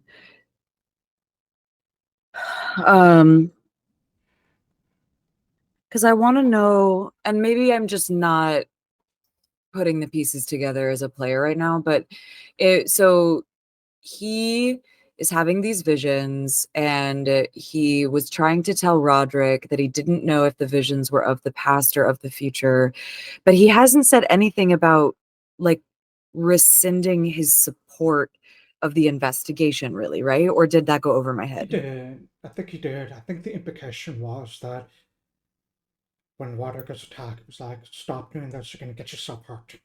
Okay. Got it. Thank Yeah, you. that troll attack made Right. made why am I blanking on Katrezra made Katrezra think that this was not worth it because he didn't want to endanger Roderick anymore. Roderick refused to give up. He said that Right. he felt this was a solid lead on what he was looking into. Katrezra doesn't necessarily know the details. He just knows that Roderick was looking into the graffiti. And Roderick had told him, this is much bigger than we initially thought. I'm getting close. I'm going to go back tomorrow after tonight's Ruby's Hope Night ceremony. I'm going to go back tomorrow. And he was murdered that night. I think then the only thing I'm going to do is make sure to say pointedly out loud where Katrezra can hear me, but 2 7 deaths. directly. Although I don't know that, Katresra can't see my body language, but like I would say, actually, to be clear about it, I would say, do you know 7 deaths? I think we have to follow in Roderick's footsteps. Perhaps in the morning, we should visit the plague house. This one agrees with you and commends your intelligent decision. Thank you. Bad idea. You really shouldn't go. Roderick said there was a troll. We'll deal with the troll as it comes. This one has never met a troll and looks forward to meeting one. That's a weird thing to look forward to, son. This one if doesn't you're- seem out. If you're insistent on going, I wish you luck. Please let me know that you're okay after. I will. And you, please let us. I don't know if you have a way of alerting us if something does happen, if someone does come for you. Uh, Please. You see him like sort of scrunch up his face, and then in your head, you hear his voice. I can communicate like this if I really have to. Perfect. Alright. Can I look at his eyes? Does blindness look be like those cataracts, or is it something else? Yes, his eyes are completely milky white. So it's not Um, cataracts, it's something else. Right, no, it's not from cataracts. His eyes are actually, you know what? You might know. Oh no, you wouldn't, but Esther might know. Part of his backstory is that he worked for a tribe of orcs.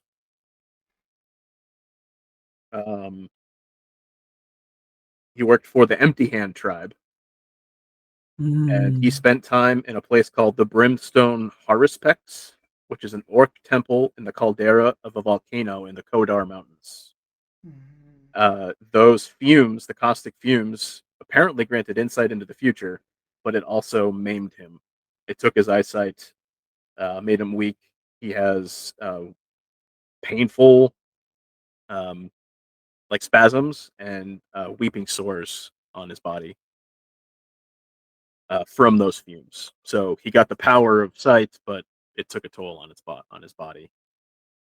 And once he was able to get away from there, he came here and has been here ever since.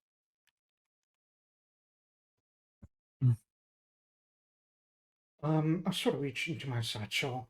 Do I see these swords on him? Yeah, you might see one like on his neck. Yeah, I'll reach into my satchel and I'll pull out like a little small jar of honey. And I'll give it to him. This one recommends placing that on your sores on your neck. They will help. Oh, thank you. I will take that under advisement. And it will double as a snack late at night when I'm hungry. Low blood sugar is a killer. Yeah. It's not great when you're old and you can't get to the kitchen. This one hopes you enjoy. And I'll leave, and as I leave, I'll hand the journal off to Jaytham and David so they can be caught up on everything.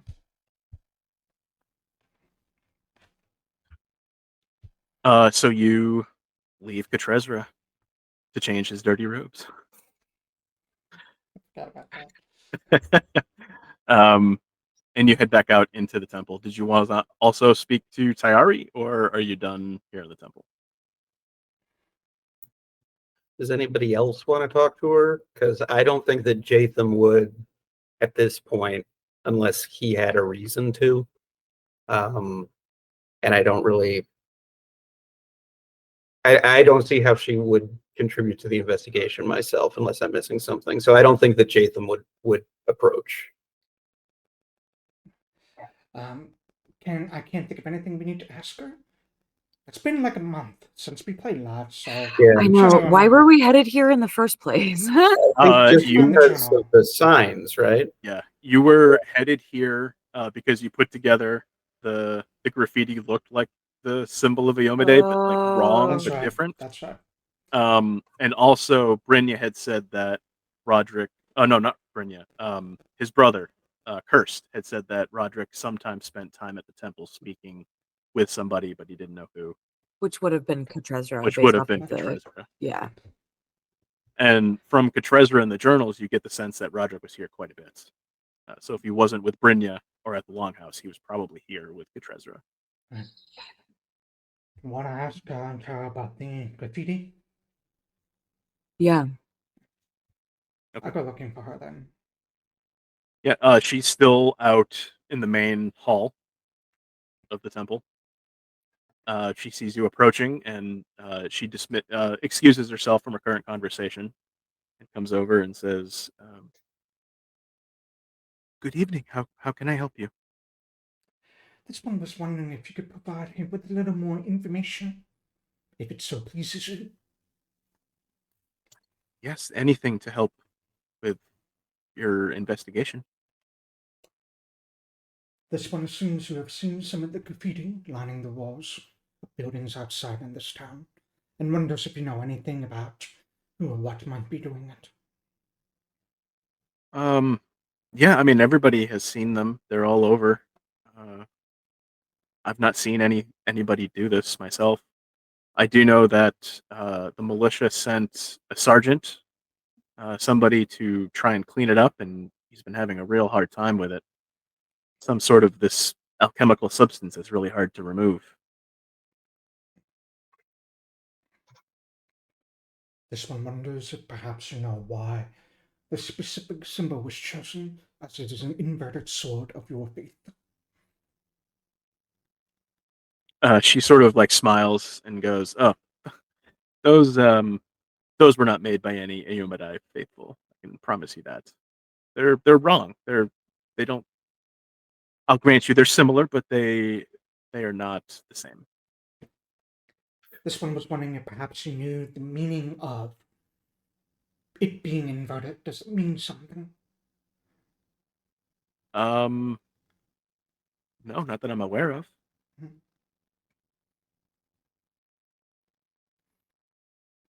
Have there been any oh, yeah, have there been any disturbances at services lately? No, nothing's been reported to me. There has been an influx of half orcs in the town lately. Some of them have actually come to sermons, but that's about it. It's not unusual to have groups of half orcs coming here. We're the only refuge in this area other than Freedom Town. Right. Do you wish to have folks to join you in your worship? We will welcome any follower of Iyomade to our order. Do you wish that half orc to join you in your worship? Now point to Jaytham. We've talked about this, and it's none of your business. This one is It's disappointed. as I said, we would welcome anybody to the faith, but they have to want the faith. It has to be something that they pursue. This one finds faith exists, whether you believe it or not. Can we have a quick explainer on what the values of Iomadai's followers are? Absolutely.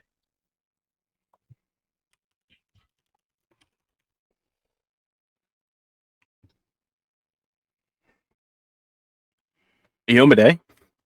Oh, you know what? I can't just give this to you. That's weird. Roll a religion. Why? I liked how that was going. That was too easy. Use Bardic Use Bardic instead of election. Yeah, thank you. I'm going to use Bardic lore Yes. instead of Okay, that's religion. totally fair. 14. Higher Okay. than a 10. It is Yeah. higher than a 10. Thank You know what? God. Only because it's higher than a 10. I'll tell you what you want to know. Yeah. Iyomade is the goddess of righteous valor, justice, and honor. She used to serve as Eridan's herald. She She continues to espouse the ideas of honor and righteousness and the defense of good in the battle against evil. You also know she is one of the few deities who began life as a mortal, and she passed the test of the Starstone in 3832 AR.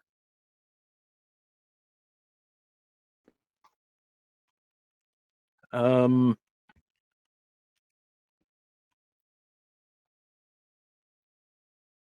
It's under 1,000 years ago. So Yep. it's newer. And she's a champion.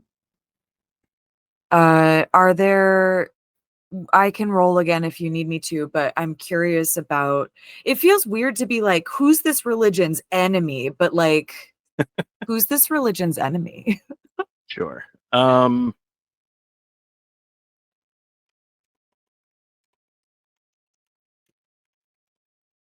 Pretty much any evil. Uh-huh. She opposes all evil. Okay. So any evil aligned god, worshippers of that would probably not get along with worshippers of Yomade.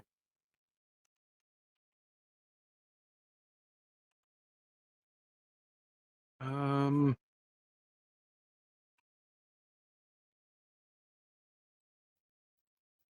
not seeing anything specific Okay. in this text. But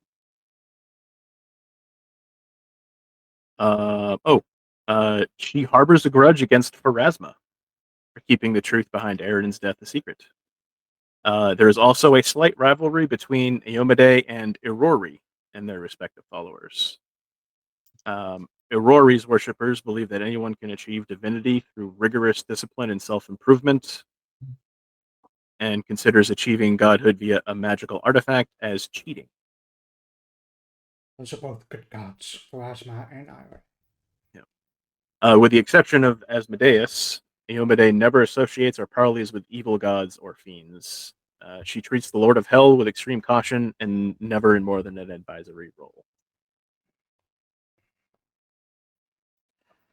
I can't think of anything else I need to ask her, so this Me one is neither. grateful for your help. Oh, anytime. Please stop in whenever I can offer assistance. This one is grateful that you have offered him refuge in this building whenever they need. Yes, that is what we're here for. And I will turn and leave. I'm behind you. Jaytham waits for the others to leave and then says, we're going to go check out the plague house tomorrow. Might be pretty dangerous. I might not come back. Might be the last time you see me. So if there was anything maybe you wanted to say, now might be the time to do it. I wish you the best of luck in your endeavors. Please, should you survive, please come let me know that you're okay. Will do. And just turn and awkwardly walk away. I'm gonna wait for everyone to come outside because I have a theory, but I didn't want to do it in the church. Yeah. So I walk away a little bit and gather everyone around me, and Sutton would say, this one has a theory. A religious symbol inverted usually means that someone is claiming the followers of that religion are acting in opposition to their tenets. This one wonders if perhaps the priests in that building are part of this conspiracy. You think that somebody from the temple is making these signs? Somebody inside? No, this one thinks that someone is claiming that the people in the temple are up to Oh, no okay. good All right. and are calling them out.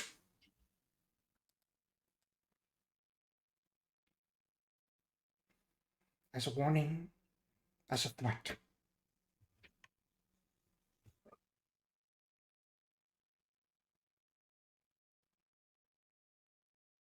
This one has not been in town for a week, so this one does not know them well, and cannot pass judgment on those he does not know.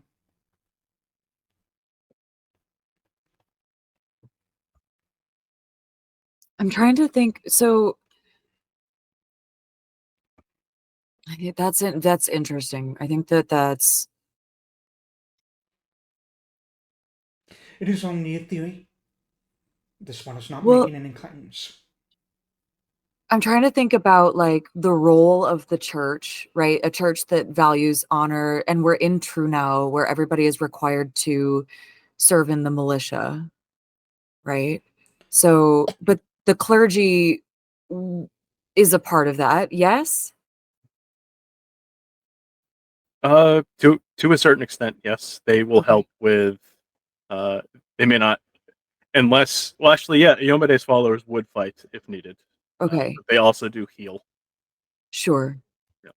So then for the Church of Iomade in Trunau specifically to be acting antithetical to their values would mean that they were undermining the defense of the city, is how I'm kind of going there. So now I have a question. We have half orc, like you said, we have half orcs all the time. Half orcs are not uncommon, especially because like there are orcs specifically that are coming to attack us all the time. Mhm.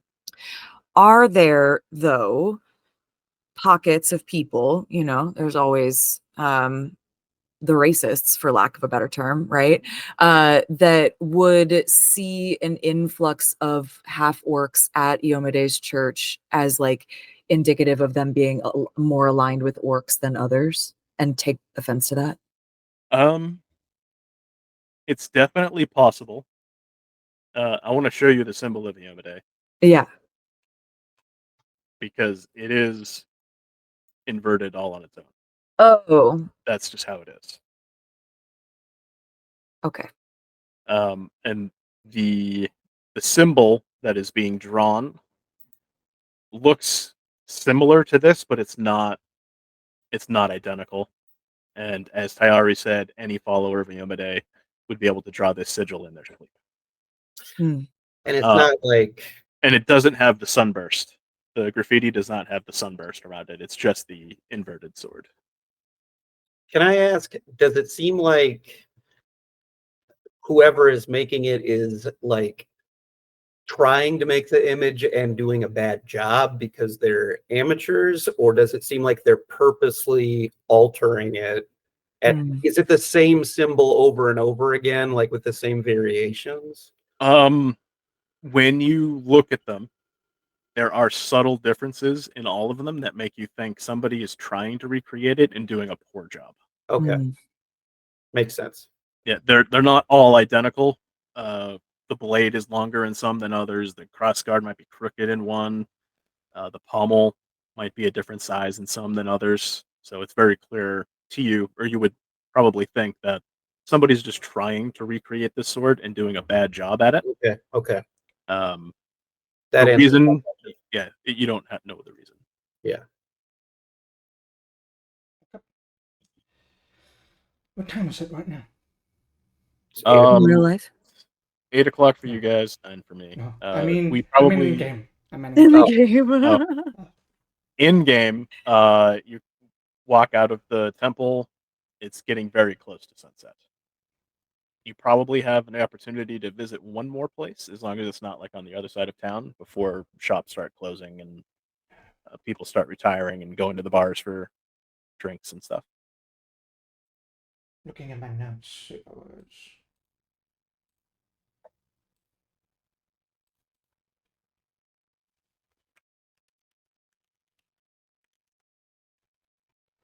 I forgot what I put on my notes.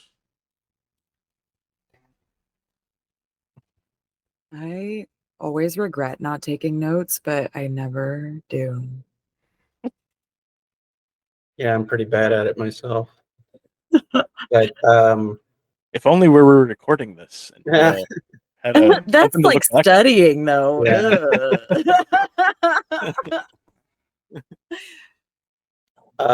I don't have any leads in the notes that I did take. Yeah. other than maybe going to the Bramble House and seeing if Earnsoul, like if there was any indication as to when they left or where they were going.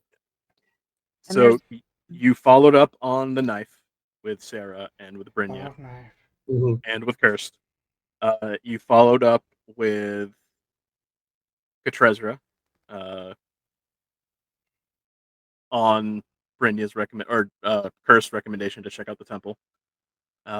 You followed up with Sarah Morninghawk at Clamor, the receipt.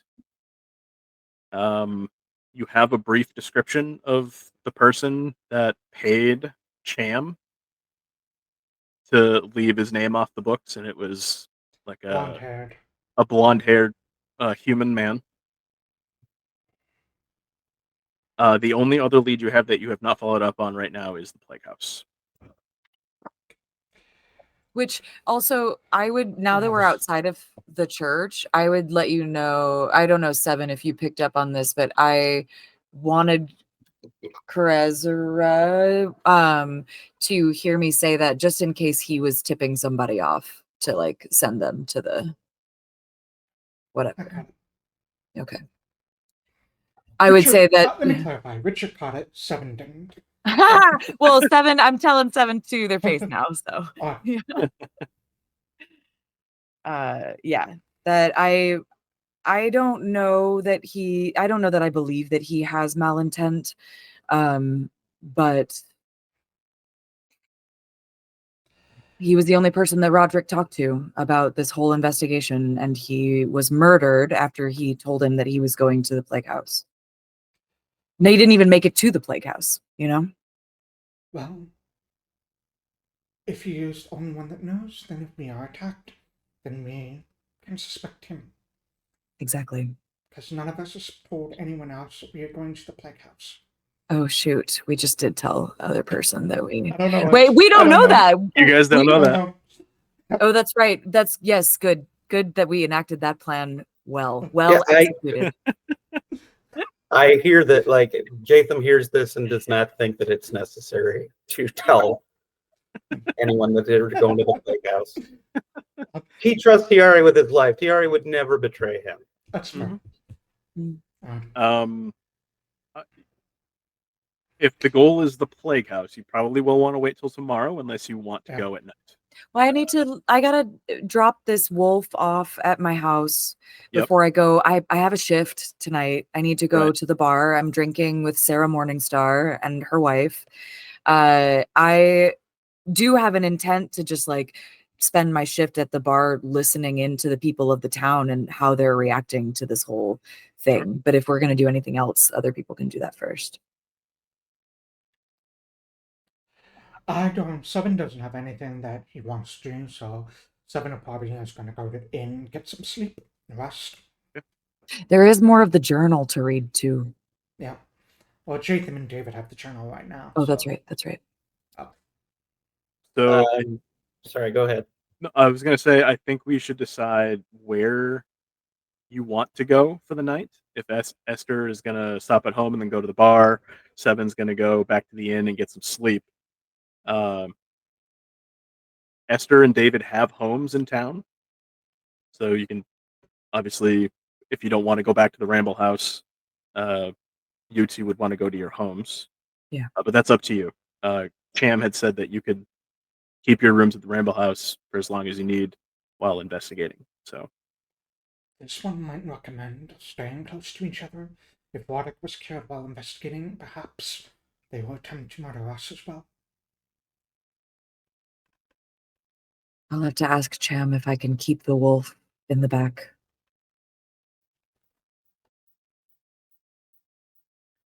Don't shake your head. It's my new friend. Perhaps you can just drop the wolf off at your house and leave him there. No, but I need to care for him. Perhaps we can find an animal and throw it inside the house with the wolf.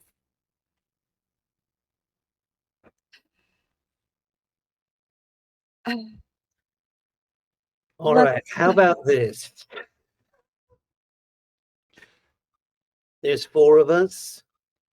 will take watch outside with the wolf to make sure nothing happens to it. It's not about, I just need to feed him and We'll feed him. We'll treat feed his him. wounds. We don't need to keep watch for the wolf, though. I'm not worried about the wolf's life, except for like I just want to care for him.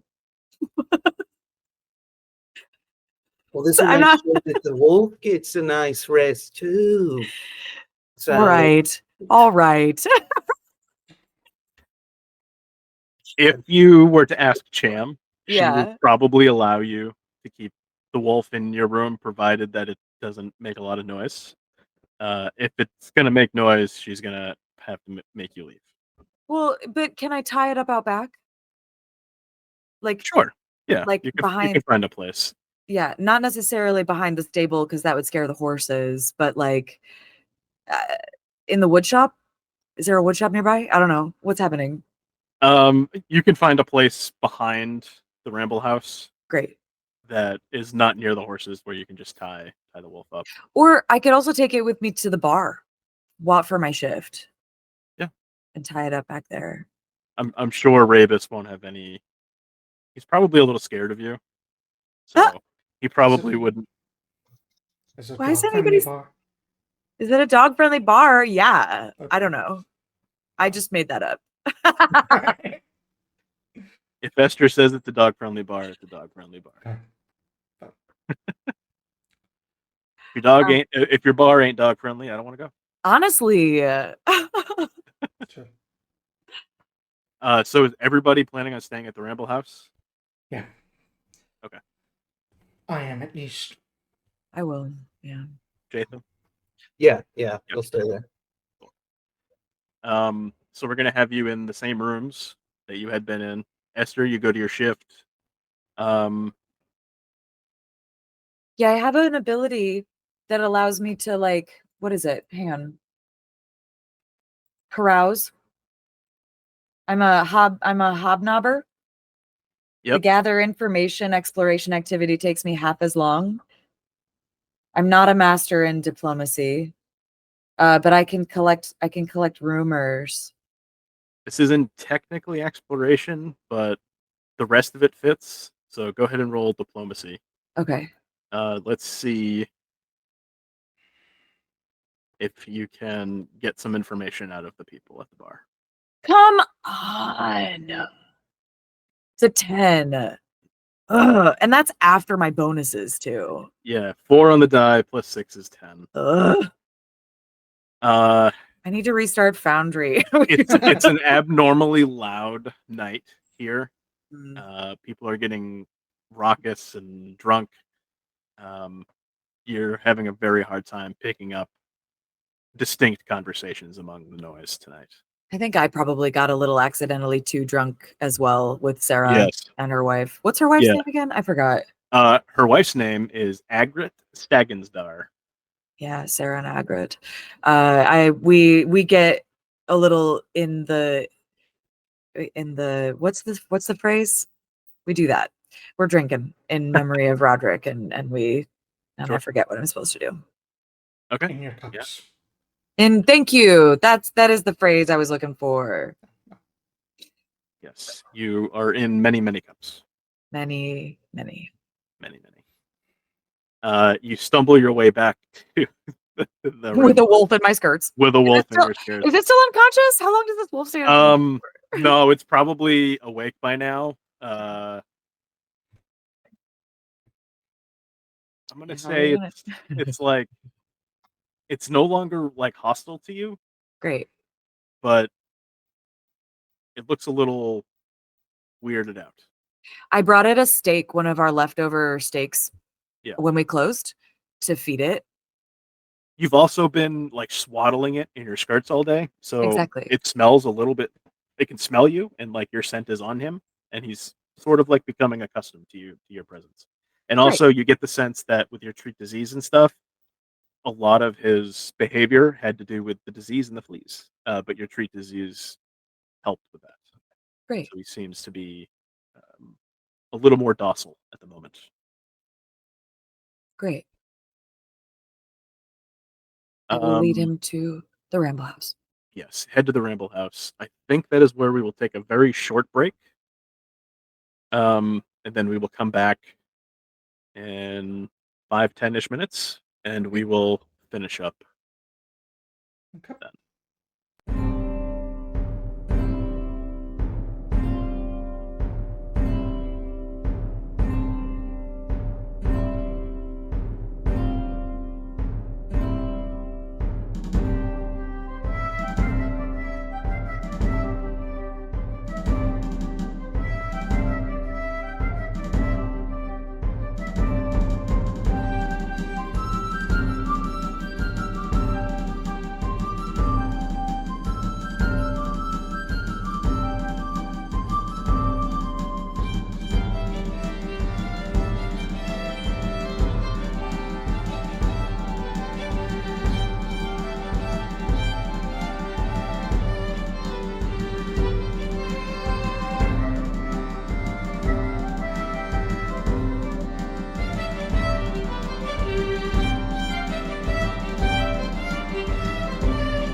And welcome back. We are resting for the evening. Everybody has gone back to their rooms at the Ramble House.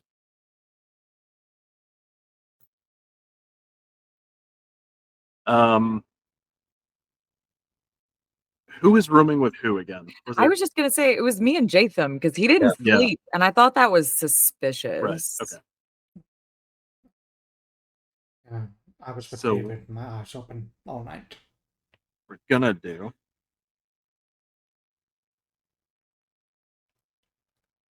We're gonna have to take this one room at a time because you have split the party. We love a split party. Everybody loves a split party.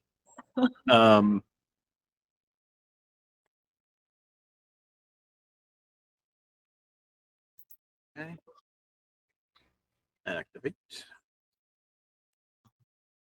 Okay, so I don't have an actual map for this, so I just kind of freehand drew some stuff on the grid. You've got Esther and Jaytham in this room. This is actually a pretty generously sized room, but go with it. I believe the beds would be at opposite corners. So Jaytham would be there. Esther could be over here. The dog probably would, or the wolf would probably stay with Esther for the moment. Actually, I'll have to rename this wolf just Wolf instead of Mangy Wolf. Aww. He's no longer mangy. You cured him. Bathed him. You bathed him. I Yes. did. No, is there like I gotta- that ones? I'm gonna give you a real name for him soon. Okay, great. This happens in every one of my games. Somebody befriends an animal, and I just I don't have the heart to say no because wolves are awesome, dogs are awesome. Yeah. Okay.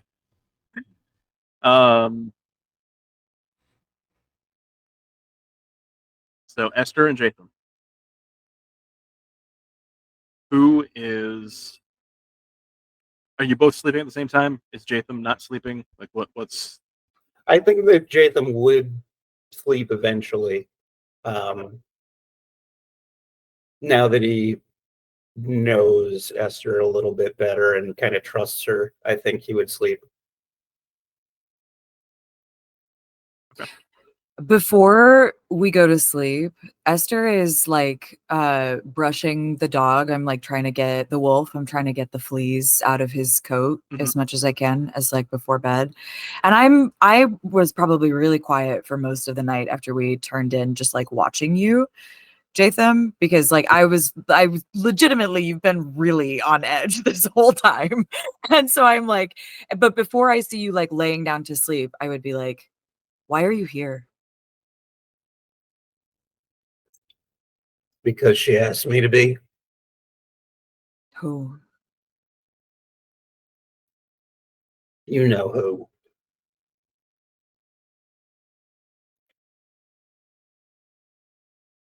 She saved my life once. I was part of a caravan making its way from Freetown to here, and we were set upon by a dragon, and everyone was killed except for me. I barely made it to town. And she took me in, nursed me back to health. So I owe her one. And when she asked me for help, I don't say no. I think with that, he'll kind of grumpily roll over and face the wall.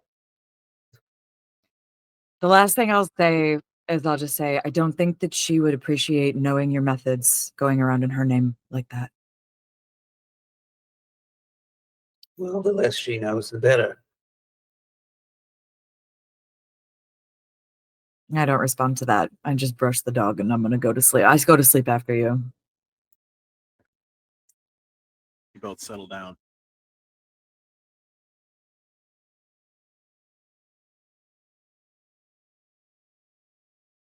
few hours before dawn. Esther and Jaytham, can you roll a perception check, please?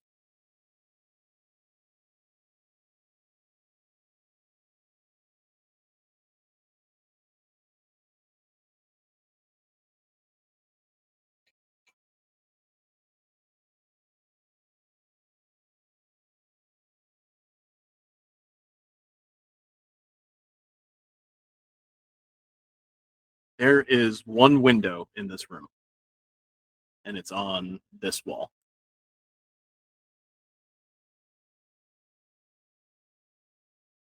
The dog, the wolf, stirs at some point a few hours before dawn and starts growling under his breath.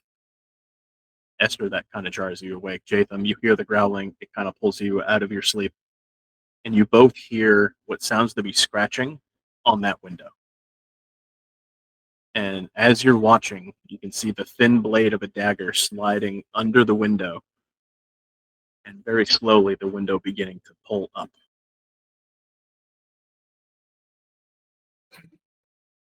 What would you like to do? Sigh to myself heavily in my sleep about being betrayed. No, I'm sorry.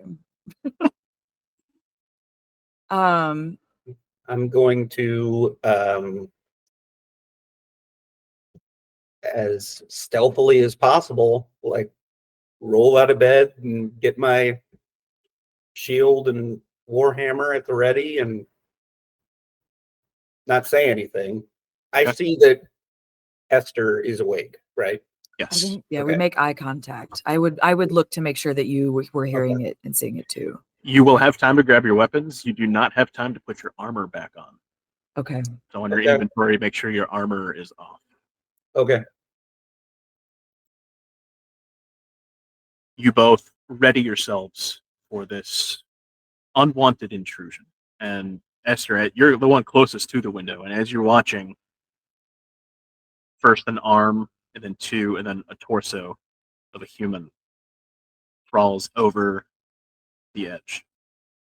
At that point, everybody's aware of each other. We're going to roll initiative. Sorry, how do I take my armor off? Click the shirt, the t-shirt icon. That's red. Sorry. Check it out. Sorry. Sorry, what did you say? There's a little if you go into your inventory, the box, there's like a little t-shirt icon and it's red if you're wearing it. And if you click it and then click dropped. Dropped? Okay, that's Yeah. what I click. Okay. I was worried that would like completely remove it from my inventory. Okay, thank you. Yeah. Wait, I was doing initiative. That's what the other thing I was gonna do. All right, initiative also. Esther with a natural 20. Oh yeah. About time there was double digits on that. Listen, I did refresh it during the break. Yeah, by that's the true. way. You did. That's all you needed. Yeah. I said I'm sick of you, Foundry.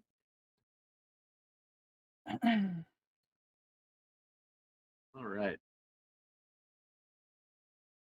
So we're going to start initiative. Esther, it's your turn. I have I'm on the bed closest to the window, so my sort of movement, and I will use an action for this if I have to, but like I would move to press myself up against the wall of the window that they're coming in from, and slightly put my body between the wolf and the window as well.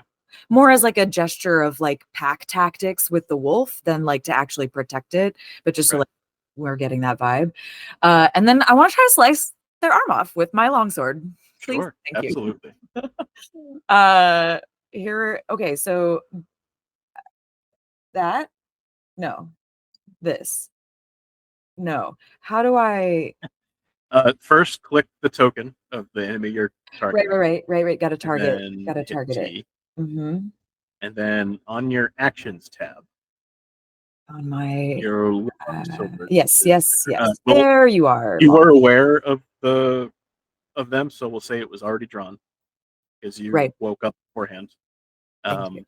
So now all you have to do is click strike. Strike. Oh, yes. Strike. 16 is a hit. Yeah.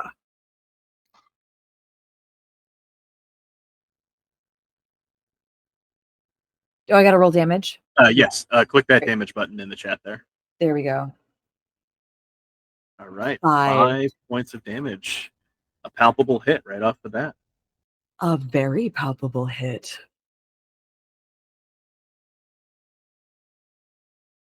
You have one more action. Oh, double slice? Yeah. Or should I punch him? That feels less effective, but narratively cool. It's up to you. You have a free hand, so you can unarmed strike if you like. But I get a negative to that, right? If I try again? Yes. Every subsequent attack incurs a -5 penalty. Okay.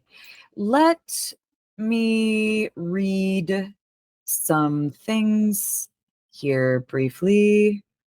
Cool.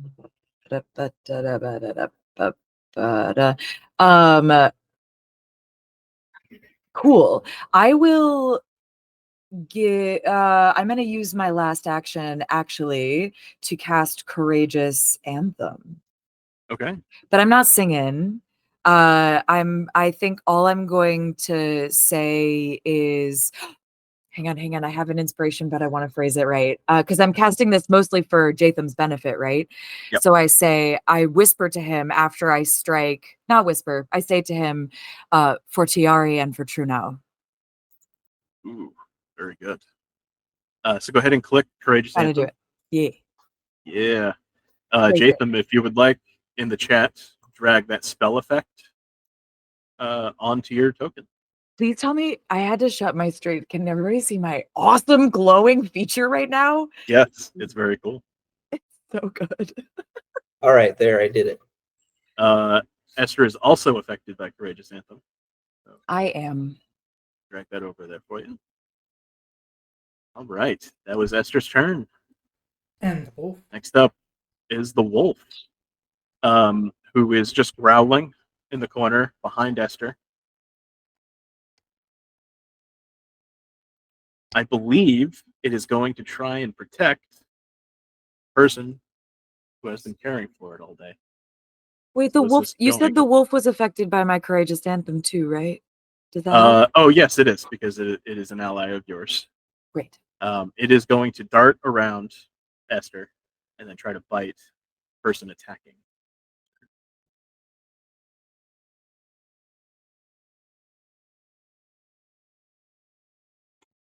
That is a 3 on the die for a 10 total. That is a miss on the first jaw attack. I'm going to try and bite one more time.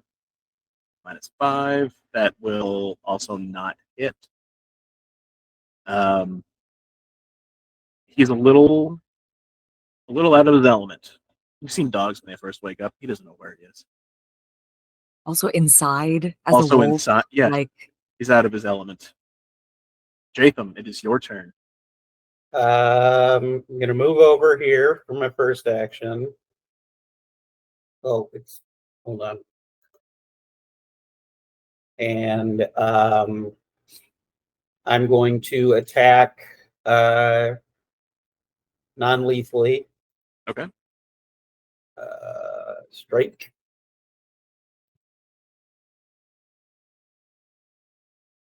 Six on the die for a 19 total. That is a hit. All right. Oh, and one more time. 6 points of damage. You don't even need to swing one more time. Oh.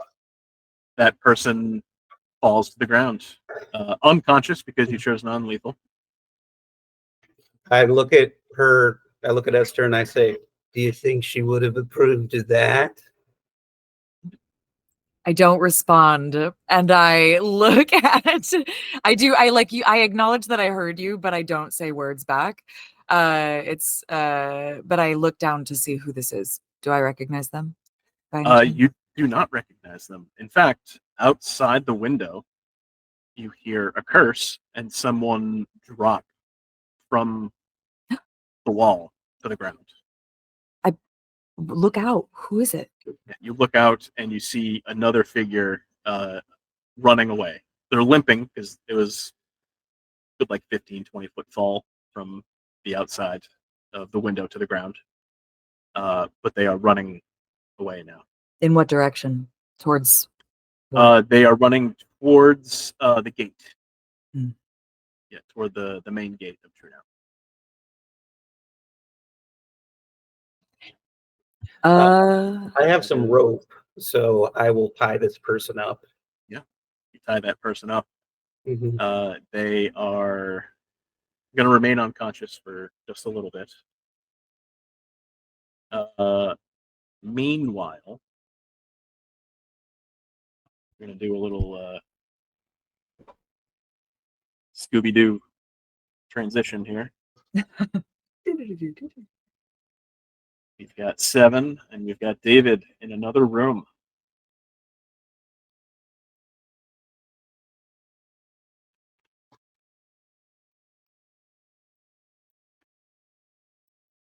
Okay.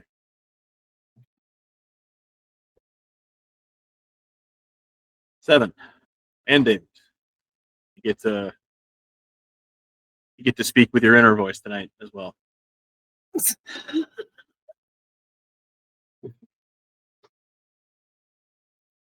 The same thing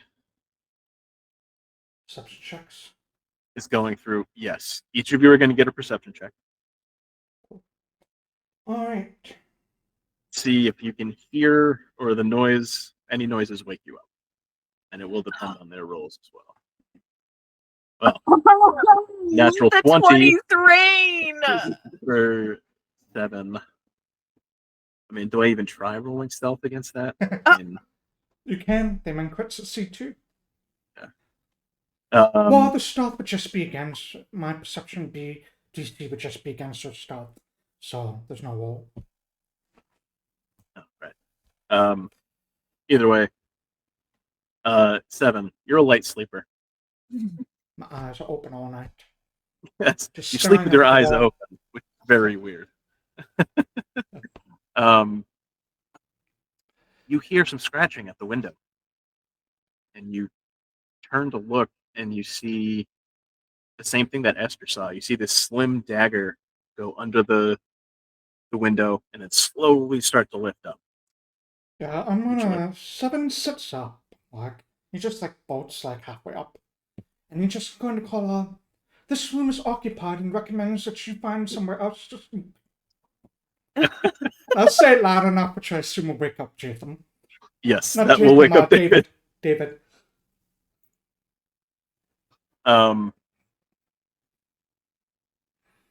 You hear a voice outside go, "Oh, they saw us! Get them!" And we're gonna roll initiative. Lucky for you, they did not make it in the window before your quit success. You heard them before they even were able to get a leg in.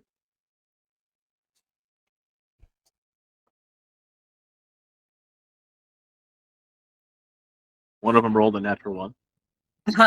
Right. Great. These are like the most inept bandits I've ever seen. We are going to begin initiative. It is David's turn. Okay. You have time to wake up. You had time to grab your weapon, assuming that you were prepared for Seven's alert. What would you like to do? Where's the window? The window is right here on this wall. Sure. I'm assuming they're like starting to climb in. Yeah, so the window is open, and you can see one already, like getting ready to climb in. They haven't done it yet, but they're. David's just gonna wait till their fingers on the windowsill and slam the window shut. Okay. So move up for one action. Yep. I don't know how you want to educate that, but Let's. I mean, hold your action, I guess, for if when you see them, you slam the window down on them. You're not gonna have to wait too long because it is that bandit's turn next. You see these two hands come up on the windowsill and begin to pull. Slam slam the window down on them. I'm going to give them a reflex save to see if they can hold on.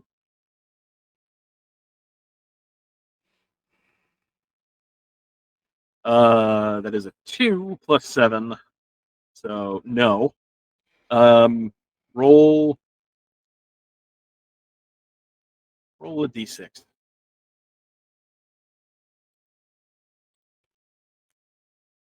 Yeah. All right.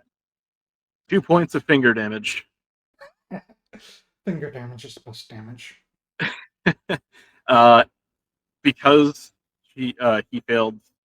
Actually, it's a she, isn't it? Because she failed her reflex save, she is going to fall from the window to the ground. 7, it is your turn.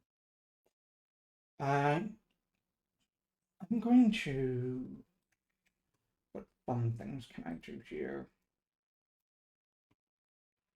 I'm gonna come up over here, one action, stride up over there, with 30 feet speed. I wonder if.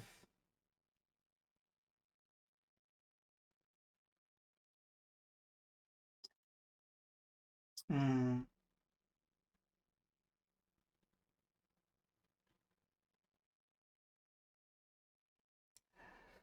Do I see them down there?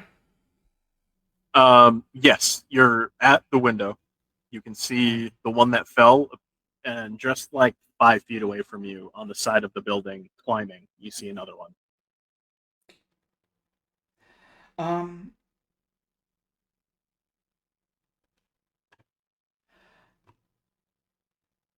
I'm just going to help David keep the window shut. Keep it shut. They can't get in. Okay. That'll be my turn. Sure. I'm sorry, Steven's a healer. That's all he does. So he doesn't have a lot of other shit he can do right now. It is the other bandit's turn. She spends one action attempting to climb up, sees the window is held shut and locked. She will drop down instead beside her partner, and they will both run away. That was easily the best case scenario for both parties. This one hopes they find someplace better to sleep, David. And he'll walk back to his bed. Goes back to sleep. I'm sure David's like, what the fuck? But Yeah. I don't think that's what they wanted. All right, I'm going to put Esther and Jaytham back out on the map, even though you're in separate rooms. Yeah. Everybody is able to settle back down. I would go check on the others. Yes, you go check.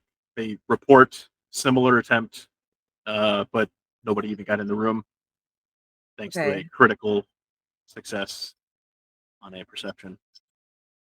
And you have one prisoner who's probably going to be out for at least a couple hours, taking the hit that she took. You can very easily disarm and tie this person up. Is she carrying any symbols or She is not. a hope knife? No hope knife. They both had these daggers that on closer inspection appear to be coated with some sort of alchemical substance. can I take a look at that? See what it is. Sure. You can roll, if you have crafting for alchemical, you can roll that, or medicine, I think would be the most applicable. I do not. Can I do medicine or. Yeah, you can do medicine. Oh.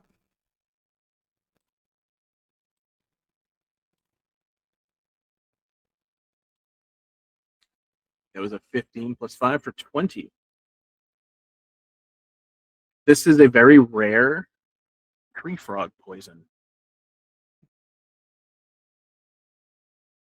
It's favored by assassins because it damages, but also makes the infected weaker, mechanically enfeebled. This one is grateful. We decided to spend the night. in the same building. Good looking out, this one.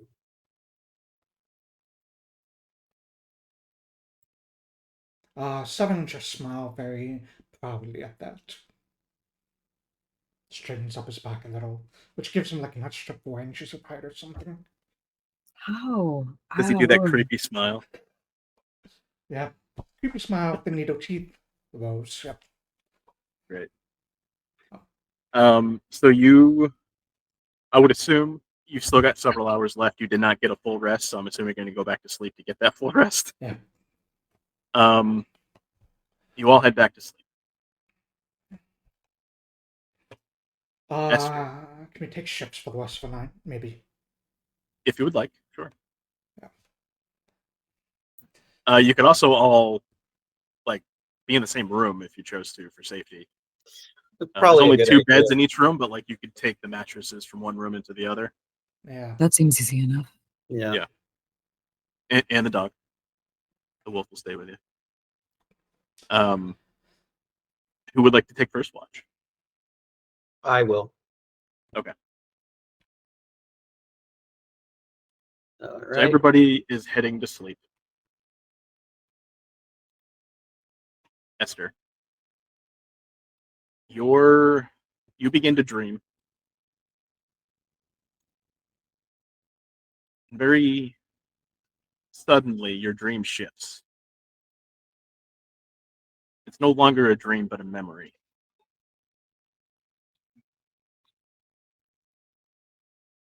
A fire is crackling loudly in the fireplace, sending its warmth out into the room. A log split and fell against the stone, sending a shower of sparks into the air. The small child giggled as she watched, her eyes twinkling in the firelight. She traced the glowing trail of embers cut through the air with a tiny finger. Behind her, the rhythmic creak of a wooden rocking chair can be heard, keeping perfect time like a metronome. Outside, a storm rages, its displeasure being heard for miles and miles around Trunau. Inside this cozy cottage, the child sits with a grandmother and wishes with all of her heart that the storm had missed them. "Nana," the child said in a small voice, "I'm hungry." Nana never stopped rocking and only said, "Go eat." "But I want you to make it for me. It tastes better when you do it." The rocking ceased. "Esther, if I thought you were hungry, I would gladly make you food. We ate lunch just an hour ago. You aren't hungry, you're bored." "No," Esther said, but her conviction was sorely lacking. Nana chuckled to herself. When she had raised her daughter, she had a saying: distract and disarm. It worked with the mother, and thus far it had proven effective with the daughter. "I'm sorry, the weather means you can't go out and play with all your friends right now. Come, sit with me and I will tell you a story." Even before the words left her mouth, she knew what story Esther would ask for, the one that she had been avoiding for some time. "What happened to Mama and Papa?" Esther asked quietly. The sadness in her voice broke Nana's heart. She was so young, but in so many ways, she was older and wiser than her years. Nana looked deeply into Esther's violet eyes, and in them she saw fierce determination. She had seen that look once before. Her eyes were his eyes, her father's. In that moment, Nana knew Esther was ready to hear the truth. She reached a hand out to Esther and pulled her onto her lap, carefully tucking the blanket around the child and nearly swaddling her in an embrace. As Esther listened to the tale, she was a rapt audience. She heard of how her parents met during a caravan trip, how her father had been found on the side of the road, discarded like gutter trash and left to die. She learned about how her mother nursed her father back to health and how their friendship slowly turned into romance. She learned of the circumstances of how they ended up in Trunau and how they fell in love with a close-knit community and subsequently how they never left and became citizens. She learned about how, not long after she was born, Trunau was raided by orcs. Fighting for their new home, her parents left her with Nana while they left to join the defense, and they were never seen again. When the tale was done, Esther sat upright and looked at Nana. With a small hand, she wiped away the tears that had started falling down her grandmother's cheek. "Don't cry, Nana. It's okay. We still have each other, right?" Nana nearly lost her composure, but managed to say, "Forever and ever, my little dove." Later that night, while Nana slept, Esther lay awake. She thought about the story Nana had told her and closed her eyes, trying her best to imagine what they looked like. She imagined her mother as Nana had described, a full-bodied, red-haired woman with an immovable will. She imagined her father, tall, strong of body, and with violet eyes, just like her own. She created scenes in her mind of picnics and birthday parties with her parents, and Nana, of course. She imagined Rose, her best friend in the whole world, laughing as they played dress-up in her mother's gowns. Then those visions changed. Rose became a withered old crone with warts on her face, a hooked nose, yellow teeth that looked more like fangs, and wild red eyes. The hag extended crooked hands that reached for her like the talons of an eagle threatening to tear her flesh. A raven descended from the sky and landed on the crone's shoulder, cawing loudly. The hag continued laughing as darkness descended on Esther, and the crone spoke in a voice that still sounded like Rose. When the needle-toothed grin you see, the laughter's light sets shadows free. Leave hearth and home, dear friends within. Your soul's true journey is soon to begin. Esther woke with a start and a stifled scream, breathing heavily. Crazy nightmare, she thought. She laid back down, and once her heart stopped racing, her breathing slowed, and she fell asleep, never to remember her dream. Esther, that memory turns into another dream. Although this isn't a dream, it feels more like a premonition. You've had this once before.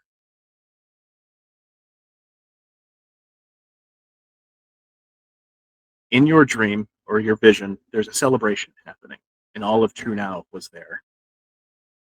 You're joining hands and dancing in circles around a bonfire while a torrential storm rages all around you. Beneath the breathless, fervent whirling of the dance, you feel a sense of fear and desperation. It fuels your dancing faster and faster. And it was then that you noticed that all of the other townsfolk were standing motionless, staring blankly at the bonfire's flames in the center of the crowd. All of them except Rose's son, Hofire, who was standing at your feet, his face upturned and smiling broadly at you despite the raindrops pelting him from the sky. He opens his mouth as if to speak, and as he does, black feathers begin to sprout from his brows and his lips transform into a beak, and the rest of his body convulses indescribably as he fully transforms into an enormous black raven and caws loudly as he flies away toward the wall of the city. You chase him, cursing under your breath that Rose might never forgive you if you let her son fly away. And when you caught up to him, perched on the edge of the wall, he looks at you and says, "When the needle-toothed grin you see, and laughter's light sets shadows free, leave hearth and home, dear friends within. Your soul's true journey is soon to begin." And that voice melds into Rose's voice from your earlier dream. At that moment, a lightning bolt strikes, and you are jolted awake. Jaytham, you saw Esther having a bit of a time there. You all right? You're crashing around. I have to go. Go where? I'll be back by morning. I'll be okay. If the wolf will come with me, I'll bring it with, but I'm going to check on Rose. Sure. The wolf will follow you. Would you at least tell me where you're going, or you're just gonna leave? Like, I'm not gonna stop you. Yeah, I need to check on someone. That's all I Okay. would say. Yeah. Okay. You go to Rose's house. It's a familiar location to you. You spend a lot of time here with Rose and her family. How do you approach? Well, I don't want to wake her, and I know that like the wolf will scare her goat if we get too close. So like I just want to like I kind of imagine that she has a fence around her house with like a backyard area, and like I kind of want to linger there and just like see if I can like look into the house and feel the energy and like is everything okay, sort of thing. You sit there for a little bit. You do your best to look into the windows without being too intrusive. Everything seems okay. Do I It's have getting very close to sunrise. You might even see some motion inside as Rose and her husband begin to wake up. if I see that and all seems peaceful, I'll leave for now, but I'm gonna come back later. I'm not gonna scare them in the morning. You see them. It looks like they might be early risers getting ready to start their day before the kids wake up. Everything seems to be just fine. You leave with the wolf and head back to the rental house. I would say that Jaytham is still keeping watch, and he doesn't say anything when she comes in, but he's just still awake. I don't go back to sleep, but I'm gonna stay in the common area downstairs with a hot caffeinated beverage of some sort, probably coffee. Cham is already up, moving about the kitchen. She'll happily bring you a cup of coffee if you want it. Do you have also any sausages or anything that I can feed to my friend here? Of course, yes. I'll bring that right out. She runs you. back into the kitchen. Comes back a little bit later with some sausages. Those are for my friend the wolf. Yeah, Yes. Oh, I assumed they were. I didn't cook them. I figured he wouldn't like them cooked, so that's perfect. Yeah. Thank you. of course, I'll be in here if you need anything, sweetie. She runs back into the kitchen. Yeah, I'll just spend some time. I feed the sausages to the wolf, and I'm just thinking to myself, waiting for my almost friends to come downstairs. A couple of hours go by. Morning comes. Everybody is now awake, fully rested. Everybody wakes up feeling a little more refreshed than usual as you advance to level 2. Ooh. Oh. Oh, wow. I was about to ask if I could hit the reverse button, Mhm. but now I'm Yeah. happy I'm level 2. Yeah. So how do we level up? What do I click to do that? Ah. Well, we're going to do that in between sessions because that is where we're going to end for tonight. Okay. I know. It was too exciting, but